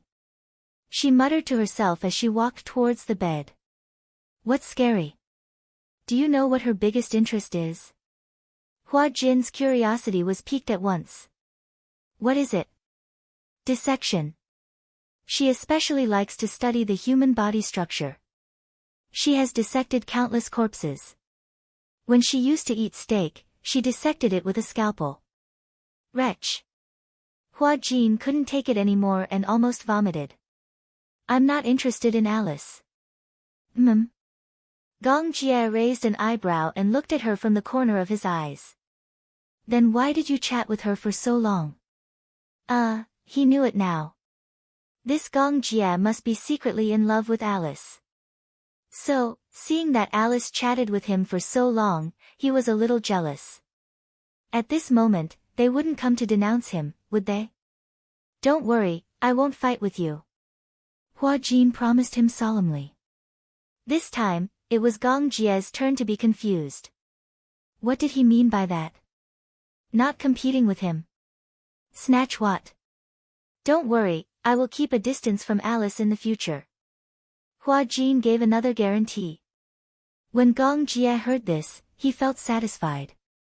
Rest early. After Gong Jie finished speaking, he leisurely went back. Hua Jin looked at Gong Jie's departing back with a face full of question marks. He was suddenly at a loss. What a weirdo. Hua Jin entered the room and recalled Gong Jie's unfathomable expression. The more he thought about it, the stranger he felt. After recuperating at sea for a few days, Yun Shusher's wound healed very quickly. She told Mu Yaja that she wanted to stay on the island for a few more days. Coincidentally, Yu Yu and Xiao Yichen also wanted to stay on the island for a few more days. However, there were still many matters piled up in the Xingyu financial group waiting for him to deal with. Hence, Mu Yaja chartered a plane to return to the country first. His time on the island was equivalent to a vacation. Yun Shusher knew that Gong Xiaoying was also on this island. However, perhaps he was worried about her, or perhaps he was afraid that Yun Shusher would not want to face him, so he did not appear in front of her. Yun Shusher knew in her heart that Gong Xiaoying was avoiding her. However, she also understood that he was avoiding her for her sake. He did not want to embarrass her. On this day, Yun Shusher suddenly said to Gong Jia, "I want to see him." Him. Chapter 43-96. Why do you want to see father all of a sudden? Gong Jia was pleasantly surprised. He held Yun Shusher's shoulders in disbelief and asked, "Have you decided to forgive father?" Yun Shusher did not answer. Instead, she looked deeply at Gong Jia. The relationship between him and me is very complicated. However, I had secretly promised that if Yu Yu was safe and sound, I would choose to let go of everything and not bear any grudges. Now that Yu Yu is really safe and sound, perhaps even God is guiding me to forgive him. Gong Jia was comforted and asked, "Don't you hate him anymore?" "Of course I do. How can I not hate him?" As Yun Shusher spoke, she sighed and turned to look at the boundless sea. She smiled and said, "I admit that I was too vicious in the past. At that time, I blamed all my misfortunes on him." Actually, she understood. All the fortune and misfortune in her life had been caused by that man. It was because of him that she had become an orphan. However, it was also because of him that she had become entangled with the Mu family. Everything that had happened after that, including the entanglement between her and Mu Yaja, was also because of him. However, all the misfortunes had made her hate him. However, she had not been grateful to him for all the good things that had happened. She wanted to punish him with such unfairness. However, in reality, they were the ones to be punished in the end. There was no winner or loser between the two of them. She had decided to let go of all her grudges. It could be considered as doing it for her family. It was not good to be too vicious in her body and in her heart. Mu Yaja was also aware of her decision. She had already told him in advance and asked for his opinion. What opinion could Mu Yaja have? After all, Gong Xiaoying was her father, her biological father. Blood was thicker than water. There were some things that could not be severed in this lifetime. Mu Yaja still had some opinions about this father-in-law of his. His own son had been cheated by his grandfather, and he had been cheated so miserably. As a son-in-law, no matter how much he tolerated it, he still had a sense of propriety. However, when Yun Shusher told him that she had decided to forgive Gong Xiaoying and asked for his opinion, Mu Yaja said, "This is a grudge between you and your father. It's not appropriate for me to get involved. However, no matter what decision you make, I will support you." Therefore, Mu Yaja left Dark Wind Island in advance and returned to the country. He wanted to leave Yun Shusher and Gong Xiaoying behind to deal with this matter. Gong Jia said, "If you really want to see him, I can arrange it for you right away." "There's no need for that." "Where is he?" "I'll go see him." Gong Jia was very surprised by her initiative and nodded his head as well. He made a phone call. "Jed, where is my father now?" Zephyr Island is huge. On the huge island, many corners were filled with cameras. Jed was the designer in charge of security. No matter who the culprit was, as long as he called him, he would be able to find them immediately. "Master is in the castle." He reported Gong Xiaoying's location and did not ask too much. Gong Xiaoying brought Yun Shusher to the castle. After entering the castle, Gong Jia first brought Yun Shusher to the living room.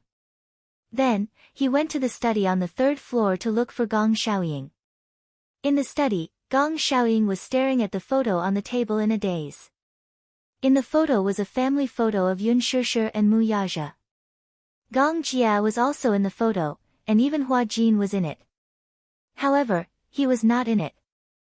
This family photo was brought back by Gong Jia. Chapter 4397. He specially printed an extra photo and gave it to Gong Xiaoying. From then on, this photo replaced Mu Qingqing's photo in a photo frame and was placed on the desk. This was a place where he often saw it. Every time he felt tired, he would hold the photo and look at it for a while. His fingers caressed Yun Shishir's face, Yu Yu's face, Xiao Yichen's face, Yueyao's face. This was a concern that he could not let go of no matter what. Other than that, he did not have any other thoughts. Originally, he was very obsessed with acknowledging Yun Shishir. He wanted to acknowledge her as father and daughter. Even if he had to resort to unscrupulous means, he would not give up until he achieved his goal. However, when he saw the series of pain that his decision had brought to Yun Shishir, it was impossible for him not to be upset. He realized how selfish his thoughts were. It was because of his selfishness that Mu Qingqing did not pick him up at the last moment. It was because of his selfishness that the daughter he cared about the most, who had been homeless for so many years, he had repeatedly hurt her because of his ignorance. He finally figured it out. Acknowledging her as father was not worth mentioning compared to his daughter living a good and happy life. Therefore, Gong Xiaoying did not ask for anything. As long as Yun Shishir could live a good and peaceful life, he did not ask for anything else. He did not expect to be forgiven. Although, if Yun Shishir would never forgive him for the rest of her life, perhaps this would become a heavier regret than Mu Qingqing. However, this was his own doing, and he could not blame others. Even if Yun Shishir really did not forgive him, it was only right. He did not force anything. He was staring at the family photo in a daze when a voice suddenly came from beside him. "Father," Gong Jia's sudden voice startled him. Gong Xiaoying looked up in surprise.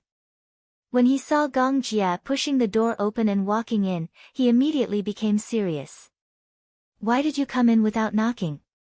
Gong Jia said confidently, "I knocked on the door." "Are you deaf?" Gong Xiaoying was speechless. This kid was really becoming more and more impudent. In the past, she had always been well behaved in front of him. Gong Xiaoying awkwardly put the family portrait back to its original position. He cleared his throat and asked, "Your sister, did she leave?" "No." "Oh. How long does she intend to stay on the island?" When Gong Jia heard this, he was a little suspicious. "Father, are you chasing her away?" Cough, Gong Xiaoying glared at him awkwardly. "Why would I chase her away? It doesn't matter how long she stays on the island. He could afford to raise her for the rest of her life. He could even support the Xingyu financial group behind Mu Yaja, let alone Yun Shishir." Gong Xiaoying pretended not to care and said, "If she likes it here, then let her stay for a while. The scenery here is good. It's not bad as a vacation spot." Gong Xiaoying introduced the island as if he was introducing a vacation spot. He pretended to casually ask her to stay, which made Gong Jia not know whether to laugh or cry. At the same time, he felt a little sorry for her. Gong Xiaoying could not appear, but as a father, he definitely hoped that Yun Shishir would stay on the island for a few more days. This feeling was like knowing that his daughter was on the island. Although he could not see her, he felt inexplicably at ease. After the age of 50, Gong Xiaoying had this feeling. Some people, once you met them, you would not see them again. Life was long and counting down. Chapter 4398. There were too many regrets in his life. As time passed, he cherished this little happiness even more. There was a sense of security because she was by his side. Even if he couldn't see her, it didn't matter. Gong Xiaoying couldn't show too much concern and could only ask Gong Jia indirectly. "Does she like this place? Is she used to living here? Sometimes the sea breeze is strong and the waves are strong. As a man, you should protect your sister well." Gong Xiaoying asked one question after another, all of which were details. When Gong Jia heard this, he actually had the urge to cry. Gong Xiaoying had never shown this side of him before. He carefully tried to find out news about her from him. He wanted to give her the best and wanted her to stay on the island for one more day. That kind of cautious feeling was as if he would feel annoyed if she didn't like the small details. He was a devoted father who wanted to give her the best from the bottom of his heart. Why don't you ask her yourself? Ask her. Gong Xiaoying smiled helplessly. She hates me so much, how can I appear in front of her? As a father, I'm not qualified. As her younger brother, you can't wrong her. Do you understand? Father, you don't have to give orders like an officer. If she doesn't forgive you, are you going to hide from her forever? Gong Xiaoying was unhappy. When did I hide from her? Otherwise, why didn't you see her when she was on the island for so long? Gong Xiaoying was a little angry. So what if I see her? At that time, she was worried about you and I didn't dare to disturb her. Moreover, the person she didn't want to see the most was me. What if I suddenly saw her and she ran away in anger? So you're like a coward, locking yourself in the study and secretly looking at the family photos?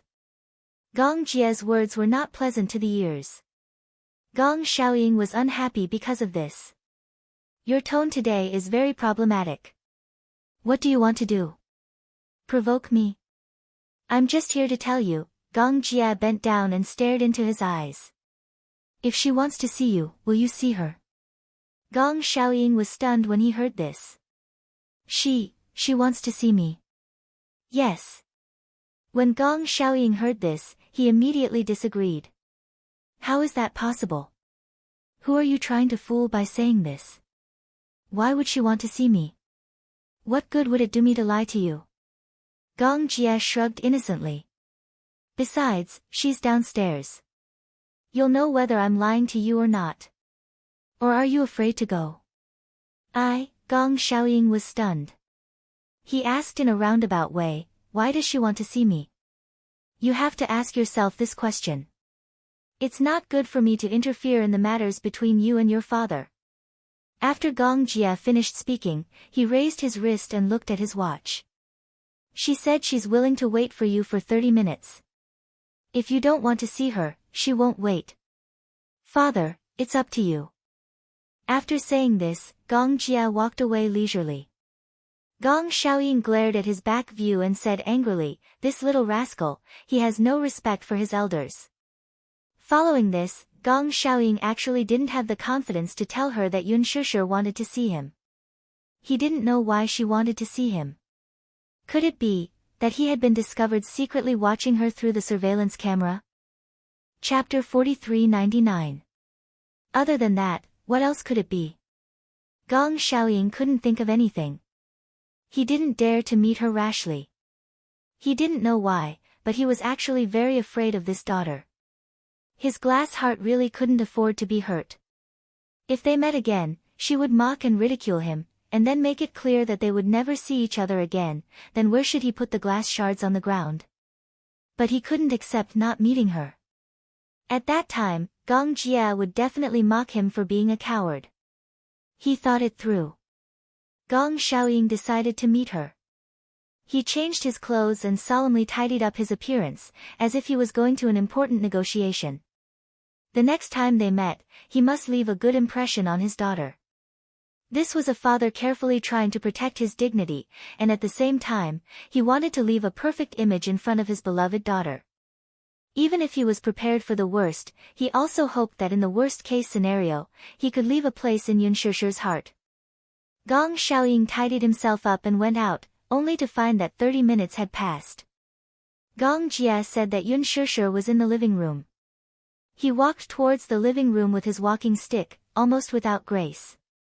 When he walked into the living room, he didn't find anyone there. Gong Xiaoying looked around, but didn't see anyone. He couldn't help but feel disappointed. 30 minutes had passed. That person had probably already left. She had given him 30 minutes of grace. He wasn't willing to wait for another minute. Gong Xiaoying was a little annoyed with himself for wasting so much time on his appearance. He couldn't help but feel a little depressed that she wasn't around. Gong Xiaoying sighed, turned around and was about to leave. But Yun Shishir's gentle voice suddenly came from behind him. Since you're already here, why don't you sit for a while? Gong Xiaoying's back stiffened. He turned around in surprise and saw Yun Shishir coming out of the bathroom. She was wiping her hands with a towel while looking at him calmly. Just now, the reason why he didn't see her at first glance was because she went to the bathroom to wash her hands. When she walked out, she saw that he was about to leave. She was a little surprised. Just now. I didn't see you. I thought, you had already left. Facing her like this, he seemed a little embarrassed and nervous, so much so that his words were not as swift and decisive as before. In the past, no matter who he faced, he always had a feeling of superiority. Even when facing her, it was the same. Knowing that she was still alive, when he went to see her, he wanted to give her the dignity and aura of a father. But that was just how people were. It was just that he had lost it once and did not know how to cherish it. Now, he didn't even care about Grace. Just speaking carefully in front of her was enough to make her tremble with fear. Are you not going to sit? I brewed some tea, and it's getting cold now. Yun Shishir took the lead and sat down on the sofa. She had already brewed a pot of tea on the coffee table. There are many good teas on the island. I've never seen some of them before. Using this topic, Gong Xiaoying broke the deadlock. Do you like black tea or green tea? Whether it's black tea or green tea, I don't refuse any. But compared to green tea, I prefer black tea. Especially in winter, when I brew a cup of Jin Jun Mei and Chimen tea, I feel my body warming up. I like black tea too. I heard from Shao Jia that you actually like coffee the most. Chapter 4400. Yun Shishir said, like my mother, she loved coffee too. However, at that time, coffee was too expensive, so she would often brew flower tea to drink. Flower tea? Yeah. It was rare for Yun Shishir to talk about their childhood with Gong Xiaoying. When I was young, I still remember the place where we lived. It was very small and simple. It was a typical old, run-down, and small neighborhood with only one bedroom and one living room. The place wasn't big. A monthly rent of 300 to 100 yuan was very expensive at that time. Although the living room and bedroom were very big, because there were 3 of us, my mother placed a small bed in the living room to train Xiao Jie's independence. My mother and I slept in the bedroom. The kitchen wasn't big and the bathroom was small. When I was young, I could only squeeze in the bathtub with Xiao Jie. When I was young, my health wasn't very good and I often caught colds from the cold. However, although the house was small, the garden that came with it was very big. Garden? Yun Shishir nodded. Yeah. I remember that when we first moved in, the garden was already abandoned. Although it's called a garden, it's actually just a flower bed surrounded by weeds and withered leaves. Mom was very satisfied when she saw the flower bed. Although 300 yuan is very expensive, she still bought it without hesitation. Gong Xiaoying said, your mother liked flowers and plants very much. Yeah, she was especially particular about them. After moving in, she spent a day tidying up the house and another day taking care of the flower bed. Oh, following Yun Shishir's description, Gong Xiaoying's heart calmed down. He couldn't help but imagine the layout of the house where the 3 of them rented and that small but warm little garden. My mother was very tired every day. Because she had to take care of us, it was inconvenient for her to go to work at the factory. Moreover, at that time, the Mu family was looking for her everywhere, so she was afraid. Therefore, she hid at home, washing clothes, sewing clothes, and taking care of the children. Sometimes, she would take some odd jobs back home. At the mention of Mu Qingcheng, many memories flew in Yun Shishir's mind. Those memories were like a revolving lantern, appearing in her mind scene by scene. Even after so many years, she still couldn't forget Mu Qingcheng's voice and appearance. Her every frown and smile made her yearn for her very much. Gong Xiaoying asked, what kind of odd jobs? The kind of assembly of small parts. She gets paid according to the number of parts she made. It cost 50 cents to make one. Every day, her mother would make 100. Although she could make 50 yuan a day, it was really tiring. It's really tiring. When Gong Xiaoying heard this, he frowned slightly and fell into deep thought. 50 yuan, at that time, to him, it was probably just a dessert. However, Mom was very optimistic. She didn't make a fuss, no matter how tired she was. Sometimes, when she couldn't get any work, she would happily go to the back garden to take care of her flowers and plants. But most of the time, she liked to sit by the window and look out. But we really don't know what she's looking at. Later, I found out. She was waiting for someone by the window. She was like a stubborn soldier. Even if she was wounded and exhausted, she still held her sword and held on to the last lonely city. Chapter 4401. I still remember that the neighborhood was quite messy. At that time, this small district was actually a slum area. There were also many workers who came to Shangjing to work. However, many drug addicts and people with criminal records lived there. When Mom came home from grocery shopping, people would often whistle at her. Every night, she would be afraid and lock the door several times. Sometimes, strangers would knock on the door in the dead of the night. Mom would be so scared that she would hide under the blanket and hug me, trembling. But little Jia is the only one who sleeps soundly every time. Gong Xiaoying listened carefully. He did not expect that Yun Shishir would be willing to tell him these things. However, these were exactly what he wanted to hear. He especially wanted to know how Mu Qingqing lived during that period of time. She must have had a hard time raising 2 children. Every time he thought of this, Gong Xiaoying's heart ached. However, what was the use of heartache? She had already passed away. Yun Shishir said, I remember that there was a period of time when everyone in the neighborhood was in a state of panic. This was because a murder case was discovered in the neighborhood. A prostitute died in a rented apartment. It was said that she had recruited a customer who was a drug addict. When he entered her apartment, his drug addiction kicked in and he asked her for drugs. She did not do this business at all, so where would she get drugs from? That customer went crazy and killed her cruelly. The corpse was left in the rented apartment and no one cared about it. The prostitute also had a child who was only 3 years old at that time. The police analyzed that after 7 days, the neighbors smelled a stench and called the police. When they came, the woman was lying in the living room and the bedroom door was locked. Every time she did business, the woman would lock the child in a room. After 7 days, no one cared about the child and the child starved to death. These stories were unheard and unimaginable by people at Gong Xiaoying's level. At that time, many people said that the murderer was a psychopathic murderer who was out to take revenge on society, especially on women who lived alone with children. They bullied such people. Before the case was solved, the entire neighborhood was filled with rumors. Mom was especially afraid, so she asked someone to come over and change the windows and doors. It's very hard to raise 2 children alone without a man to take care of them. Gong Xiaoying paused, somewhat puzzled. Didn't your mother think about getting married? Get married? When Yun Shishir heard this, she couldn't help but smile as if she was mocking her. You should know mother better than I do. Get married? Yes, she didn't have to worry about marriage. No matter what, her beauty was there.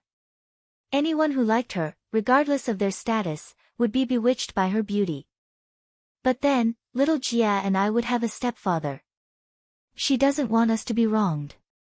She felt that she would definitely be able to wait for the man in her heart, and that man would definitely not let her down. I didn't let her down. Gong Xiaoying said dejectedly, I thought that she didn't want to go with me, so I was very disappointed. I didn't know that she was under house arrest. After that, she secretly gave birth to you and Xiao Jie. I only found out about this later. Yes. Yun Shishir's eyes reddened as she asked sadly, but didn't she send you a letter? Why didn't you look for her immediately? Gong Xiaoying was speechless. Chapter 4402.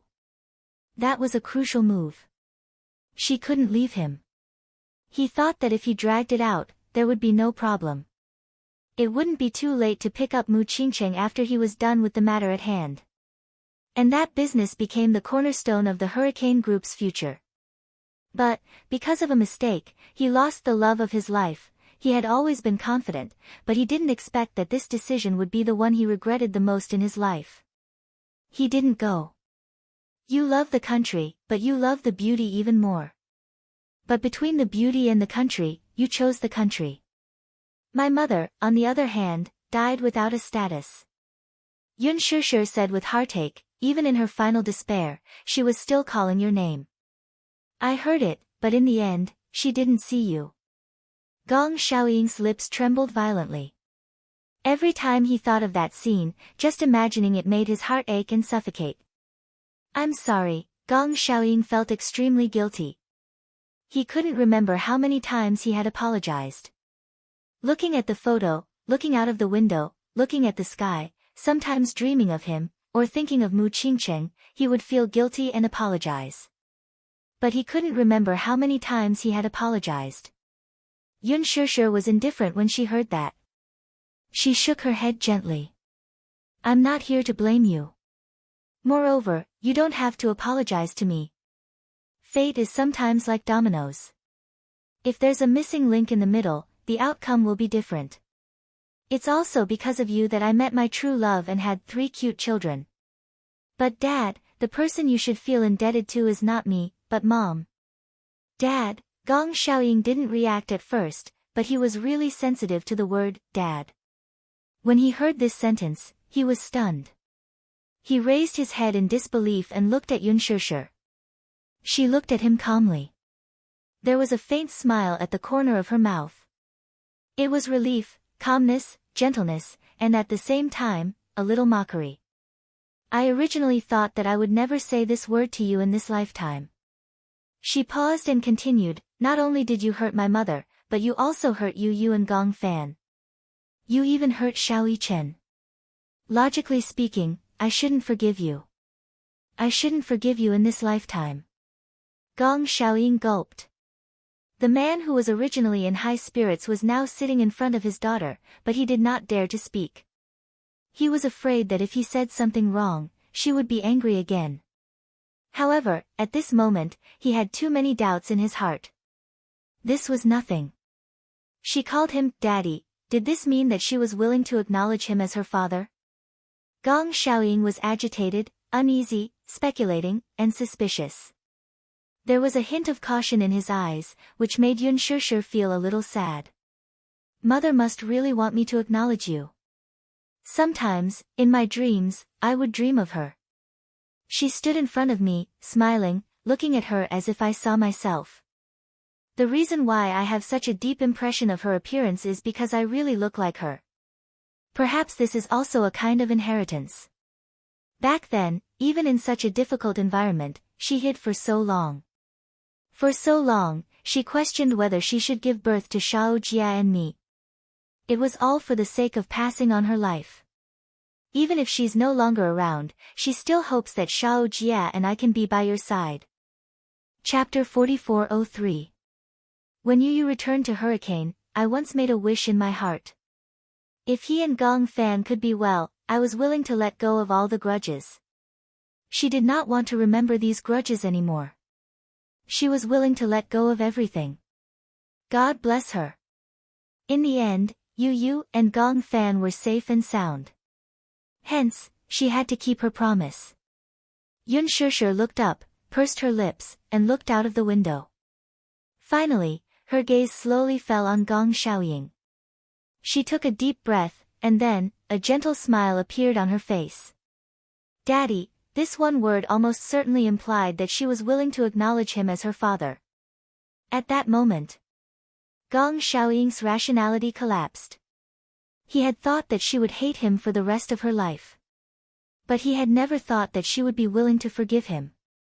Gong Xiaoying covered his face and let the tears wreak havoc in his heart. In an instant, he choked up like a child. He was very stingy with his tears. When he heard the news of Mu Qingcheng's death, he rarely shed tears. At that time, he was still a little confused about the fact that Mu Qingqing had left him forever. He even vaguely felt that she was not dead and was just hiding from him. However, after a long time, when he looked at her photo, at a certain moment, the thought that she was really dead came to him. Finally, he could not take it anymore and cried once. This time, Yun Shishir had completely let go of her hatred for him. He could not help but cry again. This was one of the few moments of tenderness in his life. An iron-blooded man, an all-powerful man who stood at the top of the world, at this moment, in front of his beloved daughter, he had completely broken down. Yun Shishir could not help but be moved. She stood up, walked to his side, and gently patted his shoulder. "Dad, don't cry, Shishir, I'm really sorry." Yun Shishir kept saying that he did not owe her anything. But did he really not owe her anything? Her words could not convince him at all. He owed her, and he owed her a lot. The sadness in his heart was about to overflow. Yun Shishir knelt down and tried to wipe his tears away. But no matter how hard she tried, her own tears kept flowing. She didn't know whether to laugh or cry. As she wiped away his tears, she also wiped away her own tears. "Dad, why are you crying? You're putting me in a difficult position. Are you really willing to acknowledge the Gong family?" Gong Xiaoying was still extremely cautious and careful. He was afraid that her words were just empty words. "What else? I've already said so. Do you still suspect that I'm unwilling to acknowledge the Gong family?" "No." Gong Xiaoying's heart ached as he hugged her tightly. Sure, let Daddy hug you." This sentence finally broke the last line of defense in Yun Shishir's heart. She gently snuggled into Gong Xiaoying's arms. At this point, it also meant that the relationship between father and daughter had finally been reunited. Gong Jia stood at the door and pushed it open. He looked at the father and daughter who were hugging each other and choking with sobs. His eyes were filled with bitterness. He bit his lip as he looked at this scene, but he felt extremely gratified. He had a family again. Memories flew. It was as if the scenes from his childhood had appeared before his eyes. In the rented apartment, Mu Qingqing was meticulously preparing the hot pot. Chapter 4404. He and Yun Shishir ran back to the kitchen and lay on the kitchen counter, drooling over the fresh beef. Mu Qingqing would urge them to wash their hands as she continued to prepare dinner with a smile. When the hot pot was ready and served to the table, the two little guys gobbled up the hot pot. They were not afraid of being scalded at all. As Mu Qingqing ate, she would suddenly stare at the empty table in a daze. The table in the rental house was a typical square table with the two little guys sitting on each side. Naturally, one side of the table would be empty. Mu Qingqing would often stand up, take out a set of cutlery, and place it on the table as if she had completed some kind of pious ritual. She had always wanted to have a family. The family she wanted was not a luxurious one. She only wanted a family of a few people, healthy and safe. Sometimes, Yun Shishir would lie on the windowsill with her and stare in a certain direction without moving. She knew that her mother was waiting for someone. A man. And she knew that this man was her and Xiao Jie's father. But no matter how much she waited and hoped, she could not find him. Sometimes, Yun Shishir would accompany her mother and wait by the window. Gradually, she would get sleepy and lie on her arm with her eyes closed, half asleep. In a daze, she saw her mother suddenly run out. Through the yellow afternoon window, she saw her mother throw herself into the arms of a man without a care for her own safety. The man was very tall with a pair of straight legs. He was dressed in a suit and leather shoes. His every movement gave people a sense of security. This was something that Yun Shishir, who had been living a homeless life, had never dreamed of. She tried hard to raise her head to see the man's face, but just as she raised her head, she woke up. At that time, she was looking out of the window in a daze. She did not realize that the scene just now was just her hallucination. She could not help but feel a little disappointed. She turned around and saw that her mother was still sitting beside her. She held her chin and looked out of the window as if she could not get tired of looking. Yun Shushu raised her head and looked at her mother. She pouted and said sadly, I had a dream just now. What dream? I dreamt of a man standing outside the door. Then you pounced on him and the two of you hugged each other. She would never forget the look on her mother's face when she heard those words. She stared at her in astonishment, tears welling up in her widened eyes. Her heart ached so much that she pulled Yun Shushu into her arms. Suddenly, she broke down and felt so sad that it was as if there was a fishbone stuck in her throat. Mom, is the person you're waiting for Dad? Yun Shushu asked curiously, when is he coming to pick us up? Hearing this, Mu Qingqing couldn't hold back her tears. At that time, she vaguely realized it. This man, perhaps she would never be able to wait for him in this lifetime. All this time, she had deliberately ignored and never considered this problem. Now, it was once again placed in front of her. Would she never be able to wait for him? I can't wait any longer, Mu Qingqing muttered to herself. She seemed to be comforting her, but at the same time, she seemed to be convincing herself. I can't wait any longer. Mommy doesn't want to wait any longer. However, his prophecy came true. She really didn't get to see him. Gong Jie leaned against the door. Suddenly, his heart palpitated violently. Mother, he could not bear to recall every frown, every smile, every voice, and every face. Chapter 4405. And he did not want to recall Mu Qingqing. Because once he really missed her, he would realize that there were some things in the past that he really could not go back to. Some people would never be there. He had been hypnotizing himself, deliberately not recalling the bits and pieces of the past. Until now, when he saw Gong Xiaoying and Yun Shushu hugging each other and reconciling, he realized that the father and daughter had finally recognized each other. If his mother was still around, she would be greatly relieved to see this scene. However, if his mother was still around, Yun Shushu would not have waited until now to reconcile with his father. Yun Shushu had never minded the hurt that Gong Xiaoying had caused her.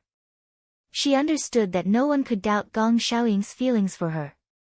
However, she could not forgive him because this man had made her mother wait for a lifetime.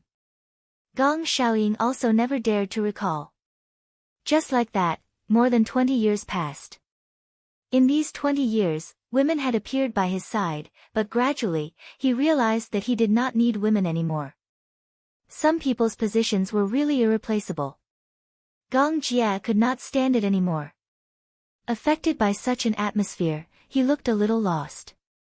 He silently turned around and walked down the stairs as if he had lost all his strength. On the way back to the room, Hua Jin and Gong Jie bumped into each other. Hey, Gong Jie, however, halfway through his words, Hua Jin paused and did not speak again. He was shocked to find that there was a clear tear stain on Gong Jie's face. No matter how hard Gong Jie tried to hold it in, he could not stop his sad tears. Gong Xiaoying had been waiting for Yun Shushu's forgiveness, but he did not have any expectations. Just like how Mu Qingqing did not have any expectations when she waited for him. However, more than 20 years later, Yun Shushu finally forgave Gong Xiaoying. Her forgiveness also seemed to mean that Mu Qingqing had forgiven Gong Xiaoying. He finally realized that his mother had finally met the man in her heart that she had been thinking about all this time. For so many years, he had always had a vague feeling. That was, his mother was clearly still by his side and had not gone far away.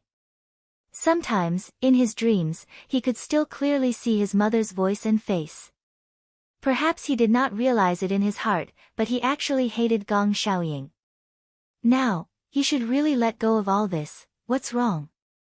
Hua Jin was a little surprised by Gong Jie's soullessness and walked over. When Gong Jie saw him, he did not say a word as he gently clasped his hand on his shoulder. Don't move, what are you doing? Let me. Gong Jie leaned his head weakly on Hua Jin's shoulder. His weight almost all of his bodies was almost all. SSS, to be, he chooses. At night, Gong Xiaoying was sleeping on the bed when he suddenly felt a little inexplicably uneasy. In a trance, he was half awake and half asleep. Although his mind was very clear, his consciousness had already entered the dream. In the dream, he clearly saw that he was standing in a very dilapidated neighborhood. This was a very backward residential area. Chapter 4406. Gong Xiaoying slowly walked around the neighborhood aimlessly. The sound of children playing could be heard from the neighborhood. It seemed to be noon. He could vaguely hear the sound of cooking through the open windows of some houses. Soon after, someone called the playful children home for lunch. Beneath his feet was a newly poured cement road. This road seemed to have been an ordinary mud road before, but after the city's construction, it was transformed into a cement road. However, it seemed to have been modified bit by bit. As a result, the road had a patch-like feel. Piece by piece, it gave a very shabby feeling. Suddenly, he walked to a residential area and stopped in his tracks. From his point of view, he could see a courtyard. It was a small courtyard, but it was neatly maintained. Green grass, wisteria, and beautiful Chinese roses decorated the originally dilapidated courtyard. He could not help but be attracted by the courtyard. He slowly walked a few steps closer, but he was unexpectedly bumped into by a few naughty children. The group of children obviously did not notice him, a foreigner, and did not have time to greet him. They chased after him and ran away. "Shao Jia, wait for me," a voice attracted his attention. He turned around and saw a delicate and pretty little girl running past him in a huff. In front of her, a little boy who was about her height was waiting for her. "Hurry up. You're running so fast. How can I keep up? You're running too slow. We just finished eating. Don't run so fast." "Okay." Hand in hand, the two boys ran off again. Gong Xiaoying's gaze was deeply attracted by the two children. He watched as they ran further and further away. Then, he chased after them a few steps closer. "Run slower." He heard a woman worriedly calling out to them. The voice came from the window in front. He carefully went from the backyard to the front. For the residents of this neighborhood, the courtyard facing south was the main entrance, and the back was the back door. There was an open window at the back door. A woman was sitting by the bed, holding her chin as she watched the two children run further and further away. Helpless, she sat down by the window. From his angle, he finally saw clearly, it was her, the person who had waited for him all his life, the person he had missed all his life, Qingcheng. Gong Xiaoying felt his voice tremble. His voice was so low that the woman obviously did not notice him. Instead, she looked in another direction, not knowing what she was waiting for. Perhaps, others would never be able to understand what it felt like for her to just wait by the window. What was it like to use all your strength to wait for someone? Uneasiness, fear, lost, struggle, all kinds of emotions were mixed up. Gong Xiaoying could not help but mutter, "Qingcheng." He walked towards the window. It wasn't until he got closer and closer that the girl in the window inadvertently glanced over and caught sight of him. Her eyes were fiercely startled. She saw him. Gong Xiaoying stopped in his tracks and took a deep breath. He pursed his lips, but he could not hold back his tears any longer. After brewing in his throat for a while, he finally spat out a mouthful of turbid air. His eyes were red as he looked at her. His heart was filled with longing. "It's me," he spoke in a hoarse voice. The woman stood up abruptly and pushed open the window. Chapter 4407. They were not far apart, so he could see the expression on her face. Surprise, surprise, shock, panic. Mu Qingqing covered her mouth, but she did not have the same self-control as him. Tears kept rolling down her cheeks. Xiaoying, perhaps Mu Qingqing didn't expect that she would be able to see him again in this lifetime. She hurriedly pushed open the door and walked towards him. However, when she got closer, she immediately stopped in her tracks and maintained a distance of 3 meters from him. She didn't dare to take a closer look. The two of them faced each other, and there was a feeling of homesickness. She was afraid. When she got closer, she recognized him, but it was not him. He was also afraid. When he got closer to her and hugged her, it was all a dream. Mu Qingqing's eyes were already blurred by tears. Is it you? She carefully confirmed. She was not sure if the man who suddenly appeared in front of her was the man she had been waiting for. Gong Xiaoying smiled helplessly. The corners of his lips curled up as his brows furrowed tightly. He took a deep breath and choked with sadness. Qingqing, it's me, Xiaoying, is it really you? Mu Qingqing tried to take a few steps closer to him. She looked at him carefully until she was sure that the man standing in front of her was the man she had been thinking about and waiting for. She could no longer suppress her emotions and completely broke down. You're here. You're finally here, she had waited for so long. Mu Qingqing sadly threw herself into his arms and asked hoarsely, why are you only here now? I've waited for so long, why are you only here now? Mu Qingqing nestled in his arms. Her tears could not help but wet his lapel. Gong Xiaoying carefully hugged her, afraid that he would hurt her if he hugged her too tightly. Or perhaps, he was afraid that this was just a long dream.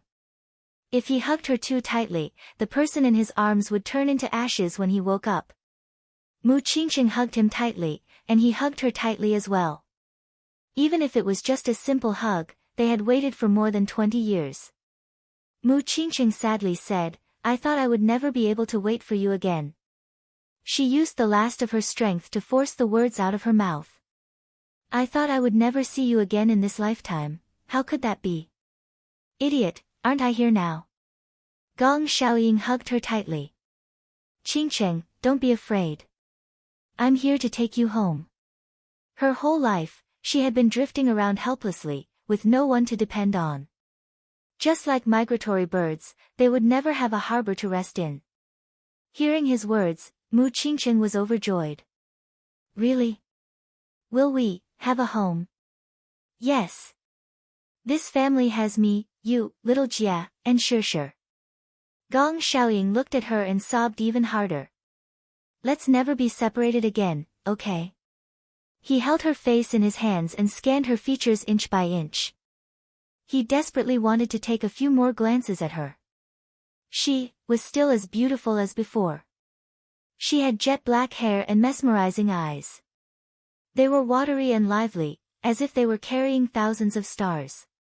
She stared at him as if he was the only one in her eyes. How could she not want to take a few more glances at him? Gently holding his face, Mu Qingqing tiptoed and took the initiative to kiss his forehead. Xiaoying, I don't regret. She did not regret waiting for him for so long. Chapter 4408. Xiaoying, Mu Qingqing stood on her tiptoes and gently kissed his forehead, the tip of his nose, and the edge of his lips.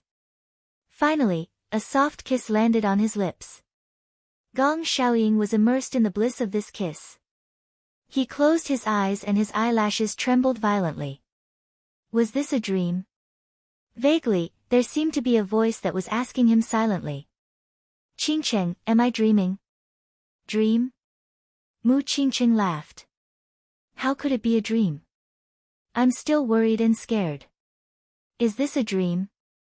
Qingqing, Gong Xiaoying finally couldn't hold it in anymore. He buried his face in her neck and couldn't control his tears anymore. I miss you so much. These 4 words couldn't express how much he missed her. He seemed to recall the first time they met. She was beautiful and moving. She looked back and smiled, and he fell in love at first sight. When they were swimming in the lake, he hugged her and kissed her ear, telling her how much he loved her. She wasn't the only woman he had. However, there were many women who passed through his life, but she was the only one who left such a deep impression. I miss you so much. Gong Xiaoying's tears fell and burned her skin. He really missed her.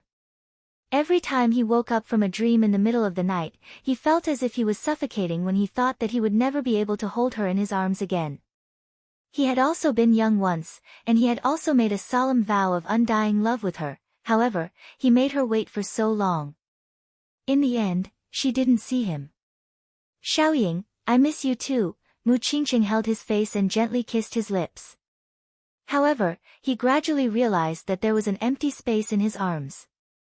He opened his eyes and saw that Mu Qingqing's body was gradually becoming transparent. Qingqing, he suddenly panicked and reached out to grab her hand. However, the moment he reached out, his hand passed through her body. It was as if countless petals gathered together and were blown away by the wind. Mu Qingqing's gentle smile was gradually buried by the petals. Finally, it was blown away by the wind. Gong Xiaoying abruptly sat up on the bed.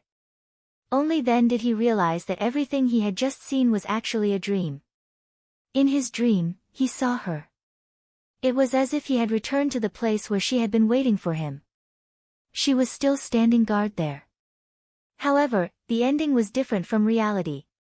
He had found her, and she had waited for him. The regrets of this life seemed to have come to an end because of this. Was it really just a dream? Or perhaps, she had never left. It was as if the two of them had fulfilled their long-cherished wish through this dream. Gong Xiaoying's eyes became a little blurred. He got out of bed and walked to the window. Outside the window, the horizon in the distance was gradually turning bright. He believed it. Mu Qingqing didn't leave. As long as his longing for her remained, this longing would bring him to the end of the other realm, to the place where she was. And she would rely on his longing for her to return to the dream and meet him again. Love would convey each other's beliefs to the other side. Please remember me. Although goodbye must be said. Please remember me. Tears don't fall though I must go far away from you. You live in my heart. In every night of separation I sing a song for you. Please remember me. Although I must go far away, please remember me. When I hear the sadness of the guitar, this is the only proof that I am with you until I hug you again. Chapter 4409. Gong Jie vaguely felt that someone was sitting by the window. He forced his eyes open and saw a familiar figure sitting by his bed. It was a woman. Gong Jie furrowed his brows as a hand seemed to be gently placed on his forehead. You're awake. What's wrong? Do you have a headache? Mu Qingqing's gentle voice rang in his ears. Was it his mother? Gong Jie suddenly felt a lump in his throat. He leaned over and subconsciously hugged her waist. Mom, slap. Slap. Slap. The hand that was originally on his forehead began to gently pat his face. A voice filled with disdain sounded in front of him. Wake up, wake up. Gong Jie finally woke up and opened his eyes wide. At this moment, a beam of sunlight shone in from the window. He realized that the sky had cleared up. The sun was high in the sky and it was shining brightly. Under the bright sunlight, he finally saw the person in front of him clearly. Hua Jin stared at him speechlessly. Gong Jie suddenly sat up from the bed and grabbed him by the collar. What are you doing? Hey, what are you doing? Why are you glaring at me so fiercely? Hua Jin looked aggrieved. I worked so hard to take care of you for the whole night. You? Take care of me? Gong Jie expressed his doubts. What about me? Hua Jin sized him up and asked tentatively, what do you mean? Have you forgotten what happened last night? What happened last night? Gong Jie frowned and looked at Hua Jin. He suddenly said something that almost made Hua Jin choke to death. Did we sleep together? Could it be that he mistook Hua Jin for a woman and something happened? Although he was drunk and did not recognize anyone, he had to admit that Hua Jin was indeed more beautiful than a woman. However, he was not the kind of man who would mess around after drinking. Hua Jin's face immediately turned red. Are you out of your mind? Gong Jie snorted, then tell me what happened last night. Yesterday, you were drunk. I was afraid that you would vomit in the middle of the night, so I stayed by your bedside and didn't sleep the whole night. Vomit? Ah. I remember there was a man on the news who got drunk. He was so drunk that he vomited all over his body. However, because he didn't clean up the vomit in his mouth in time, it went back into his trachea and he eventually suffocated. If you died because you were drunk, wouldn't that be a pity? Gong Jie's expression turned even uglier. Could it be that in his heart, he was that inferior? When Hua Jin saw his cold face, he was instantly annoyed. Ha, you really have no conscience. He stood up angrily. Just as he was about to turn around, Gong Jie took a deep breath and gently held his forehead. Because he drank a little wine last night, he had a hangover and had a bad headache. He furrowed his brows and said helplessly, "Sorry, I mistook you for my mother just now." "Your mother?" When Hua Jin heard this, he immediately turned around and sat by the bed. He asked curiously, "Is your mother called Mu Qingcheng?" Last night when you were drunk, you kept calling out, 'Mom.' Are you thinking of your mother?" Sure and her father have also acknowledged each other. This is probably your mother's wish. Chapter 44:10. Gong Jie smiled all of a sudden. "She's not dead." "Not dead?" "Yes." Gong Jie turned around, opened the drawer, and took out a photo frame. In the photo, a woman was sitting on a flower bed.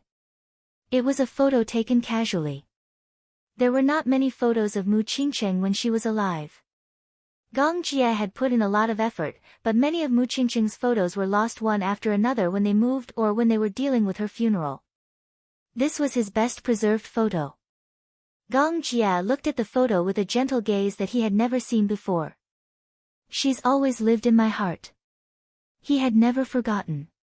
He believed that death was not the main point of life. Forgetting was. The candle of life would not be extinguished easily. The connection between people was their memories. He had always remembered her and carefully kept her in his heart, never forgetting her. He also firmly believed that as long as her memories were still there, she would not disappear. He also believed that once a person lost their life, their soul would go to another world. Although that world did not have a warm body, it had everything that this world did not have. Hua Jin smiled when he heard that. "I also believe that as long as your memories are still there, she will always live in your heart." "Are you in a hurry to go back?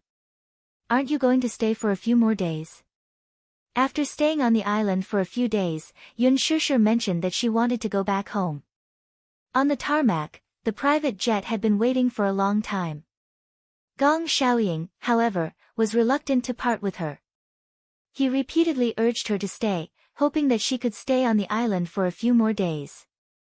"Dad, I didn't go back with Yaja because I wanted to bury the hatchet between us. Now that we've acknowledged each other, it's time for me to go back. However, Xiaoyi Chen and Yu will stay for a few more days. Hua Jin and Natalia will have to stay on the island for a while longer."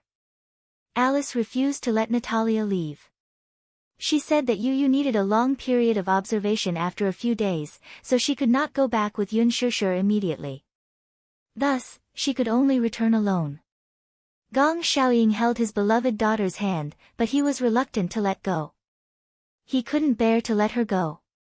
Yun Shishir smiled and said, "It's not like we'll never see each other again. Anyway, since you've handed over Hurricane's affairs to Shao Jia, you can come to our place to stay for a few days when you're free." However, Gong Xiaoying had his own concerns. "Shishir, do you think he will accept me?" Yun Shishir was stunned. She knew that Gong Xiaoying was worried that Mu Yaja would not accept him. "Dad, do you still hate the Mu family?" Gong Xiaoying's gaze turned complicated. He sighed and said helplessly, "Hate is just a term used by incompetent people. Rather than hating the Mu family, I might as well hate myself more." However, he used to be so proud. How could he be willing to face his own mistakes? However, at that moment, he had thought things through. It was impossible to say that he did not hate the Mu family. However, he did not hate Mu Yaja as much as before. "You and he are the two most important men in my life. Since I've decided to accept you and not hate you anymore, then he will naturally let me do as I wish. He won't hate you, so don't worry." Only then did Gong Xiaoying relax a little. "I'll tell him that I'm sorry the next time we meet. He had hurt Yu and Xiaoyi Chen." This was his apology to Mu Yaja. Chapter 44:11. Yun Shishir was surprised that a man with such a high status like Gong Xiaoying would take the initiative to apologize to a junior like Mu Yaja. Gong Jie stepped forward and said to Gong Xiaoying, "Dad, it's getting late. Let sister go back early." Gong Xiaoying also nodded and watched Yun Shishir board the plane. The group of people waited until the plane broke through the clouds and left the tarmac. Yun Shishir returned to the country, leaving Hua Jin and the three little guys behind. Natalia's situation was not optimistic. Hua Jin was worried every day and night. Yu Yu's condition was stabilizing, so Alice and Romanka focused more on Natalia. During the few days when Natalia was in the lab, Hua Jin and Gong Jia would accompany and protect her. Romanka and Alice discussed whether they should use Yu Yu's treatment plan on Natalia and combine the two personalities into one. Alice was a little hesitant. Everyone's situation was different. Just like the same illness, the same treatment plan, but the results might be different for everyone. For example, taking medicine. Some people could use penicillin treatment without restraint, but some people were allergic to penicillin and could not use such medicine. Alice was worried about exactly what Romanka was worried about. He was also worried that Yu Yu's treatment plan would not work on Natalia. Therefore, he proposed to bring Natalia back to his lab and work with other authoritative experts in this field to develop a treatment plan suitable for Alice. Alice agreed. When Alice wanted to take Natalia away, Hua Jin was naturally worried and wanted to go with them. He asked for Gong Jia's opinion, and Gong Jia agreed. After packing their luggage and setting the flight route, Alice and Romanka boarded the plane together with Hua Jin and Natalia on a sunny day. Alice and Gong Jia agreed that they would contact him as soon as they arrived at their destination. However, a day and a night passed, and Gong Jia did not receive a call from Alice. He sent a video call to Hua Jin, but there was no response for a long time. He thought that the group was too tired from the trip and went to bed early after arriving at their destination, so he did not pay much attention. However, on the second day, and the third day, Gong Jia still did not receive a call from Alice. He could not sit still anymore and contacted the person in charge of Romanka's private lab. However, he was told that Romanka and Alice did not return to the lab. This time, he could no longer keep his calm. Just like that, the group of four disappeared without a trace. He sent someone to investigate the flight that Alice and Romanka were on. After the investigation, his subordinate came back and told him that the flight had changed its route midway, but the flight route had been cut off. Generally speaking, the flight route would be reported back to the headquarters during the flight. However, the plane carrying the four of them lost contact halfway through the journey. Some of his subordinates speculated that the plane might have been hijacked by terrorists and lost contact with them. Gong Jia could no longer keep his calm. This plane was under his private name, and the body of the plane had a particularly eye-catching logo of the Hurricane Group. Usually, when he went out, what he was most afraid of was not the weather suddenly worsening, but the terrorists who were waiting for an opportunity. Chapter 44:12. The flight route from Dark Wind Island to the research lab where Romanka was located was very long. They needed to stop midway before continuing their flight. The stopover was about 5 hours long. However, even if they stopped for 5 hours, they should have arrived at their destination long ago. Unless there was an accident. Some people analyzed and suspected that terrorists had already found out the flight route of the plane. Moreover, they might have hijacked the plane when it stopped midway. Hijacking? They did not rule out that possibility. However, who could have hijacked the plane? There were too many possibilities. Hurricane Group had many enemies, especially in the Nanzhou and Zhongdong regions. There were many organizations that hated Hurricane Group. Guessing based on this alone was undoubtedly like looking for a needle in a haystack. Gong Jia was a little annoyed. Choosing to let them take the Hurricane Group's private jet was probably his biggest mistake. If they had really been hijacked, Gong Jia was 100% sure that these people must have come for him. However, there were no results at the moment. Therefore, these could only be categorized as guesses and could not be confirmed. However, as the investigation deepened, they basically ruled out the possibility of a plane crash or an air accident. Yu Yu and Xiao Yichen were on Dark Wind Island. They originally planned to return to China in a few days. However, something happened to Hua Jin and Alice, so their plan to return to China was temporarily put on hold. Someone was targeting Hurricane Group. There was no news for a few days. The people sent to investigate always returned empty-handed. Even if they had really been hijacked, they should have stated their conditions. Even if they had encountered extreme terrorists and perished together, they should at least want to see the person if he was alive, and the corpse if he was dead. There was no news at all. There was really no news at all. If they did not explode in silence, they would perish in silence. For a few days, Gong Jie's mood was very low. He did not know whether Alice and the others were safe or not. However, Yu repeatedly comforted him that no news was the best news. However, Gong Jie did not think so. He had never been hijacked.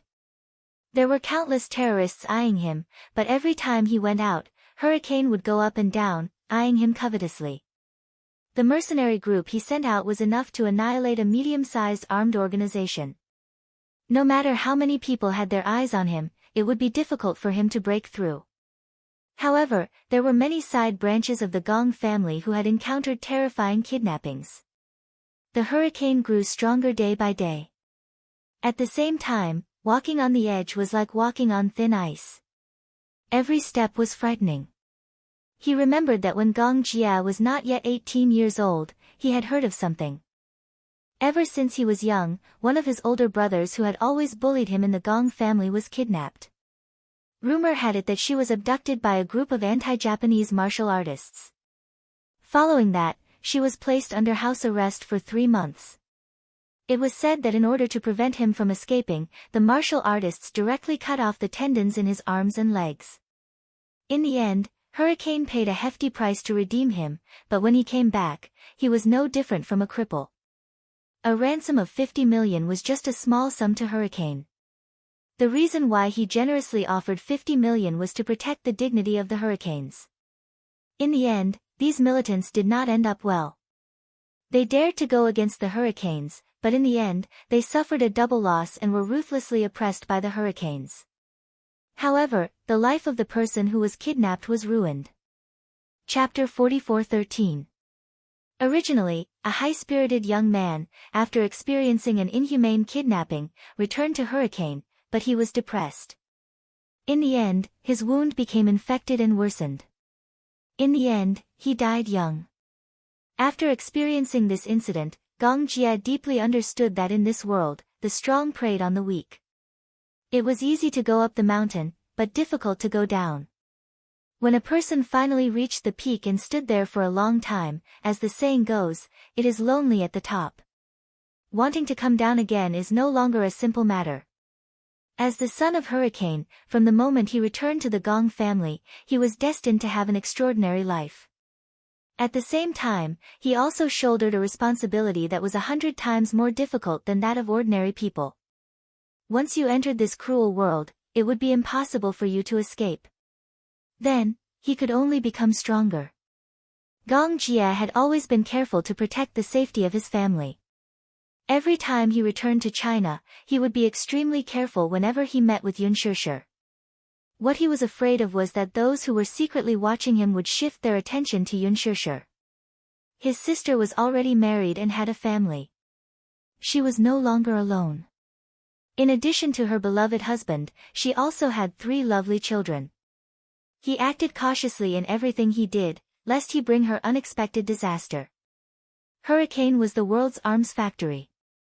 In addition to the heads of state, the government, anti-government militants, and extreme terrorists, there were all kinds of people who dealt with it. Dealing with killing must be accompanied by killing. Therefore, as the successor of the Hurricane Group, Gong Jia had long been used to the world of open and covert attacks. A moment ago, the president who signed an agreement with him and shook hands with him on friendly terms might go to the International Court of Justice to propose an express restriction on Hurricane in the next second. A moment ago, the terrorists who were baring their fangs and brandishing their claws at Hurricane and threatening to bomb the headquarters of Hurricane, the next second, they stood in front of him with a flattering face, groveling and raising their orders. In this world, there were no eternal friends, only eternal interests. The world was bustling, and I came for the interests. The world was bustling, and I went for the interests. Gong Jia was worried that Hua Jin, Alice, and the others were probably targeted by the terrorists. This was still a relatively ideal suspicion. If they fell into the hands of the extremists, then, the consequences would be unimaginable. Could it be someone from the Temple of Light? Gong Xiaoying and Gong Jia were sitting in the study. Both of them were at a loss of what to do. In the midst of the silence, Gong Xiaoying suddenly raised a suspicion. Gong Jia's eyelids twitched when he heard this. The Sacred Palace sect was a small sect when it was first established. Later on, it became a cult. It had been 20 years since its establishment. At first, it was just an ordinary independent religious group, but after Jim came to power, it slowly began to change. Until now, the Temple of Light had more than 5,000 devout followers. One of the main beliefs of the Temple of Light was the so-called Doomsday belief. The program continued to promote that in the future, the whole world would face a catastrophe, and only those who joined his sect would be spared. The sacred church asserted that the signs of the end of the world were everywhere, such as the destruction of the ozone layer, the spread of AIDS, the outbreak of global racial conflicts, and so on. Only by joining the Temple of Light could one escape the calamity of the apocalypse, because the Temple of Light could provide the believers with the necessary supernatural abilities. Chapter 44:14. As the leader, Jim's main responsibility was to protect the believers and send them to the Holy Land, Sirius. In ancient Greek and Roman mythology, Sirius was the star where the gods gathered and had boundless magical power. Didn't the leader of the Sacred Hall, Jim, try to sign an order with you some time ago? Gong Xiaoying sized up Gong Jia and was puzzled. But you didn't satisfy him. The so-called Sacred Hall is actually a fake religion under the name of Christianity. It's an evil sect. Gong Jia furrowed his brows. Besides, guess what he said in the email? He wanted to sign an order worth tens of millions of USD to resist the restrictions of the International Federation. But he couldn't pay tens of millions of USD. What did he say in the email? He said he wanted to give me his son and daughter and his woman. Gong Jia said coldly, he said he was the son and daughter of the Holy Child and had boundless magical power. And his woman was only one of his many mistresses. He said he was the incarnation of God and she was God's woman. Gong Xiaoying heard and couldn't help but snort. I don't know if he's really crazy or just pretending to be crazy. Gong Xiaoying was a little suspicious. I heard that you humiliated him in your reply to his email. Gong Jia didn't say anything and just kept silent. How did you humiliate him? Gong Jia said. I forgot. In other words, you humiliated Jim. That's the truth. Yeah, then, you angered him because of that. Gong Jia's face became gloomier.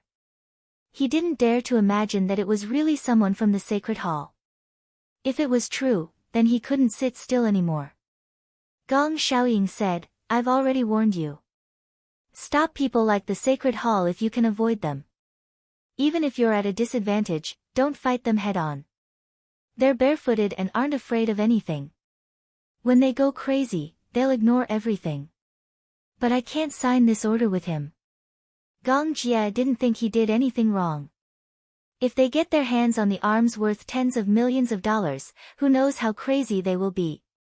But you shouldn't have humiliated him like that. Gong Xiaoying went straight to the point again. You clearly know that there's something wrong with their brains. People like Jim would even think that he's a god and that his deal with you is a gift to you. If you reject him, you're going against God's will. He'll definitely teach you a lesson. Is the Sacred Hall sect so arrogant? Ha! Gong Xiaoying curled his lips coldly. What you know about the divine Sacred Hall is superficial. Do you know that the development of the Sacred Hall sect came from the remnants of the Sacred Hall sect? These were all brainless people. Those who were afraid of hurricanes were all clear-headed. However, why would these brainless people be afraid of hurricanes? Perhaps in their eyes, hurricane is just a vassal. The remnants of the Sacred Hall sect. The Sacred Hall sect is the evil cult that developed with the old Jinshan but was destroyed by the Federal Bureau of Investigation because of the bombing of the American International Federation's government building? Yeah, I see.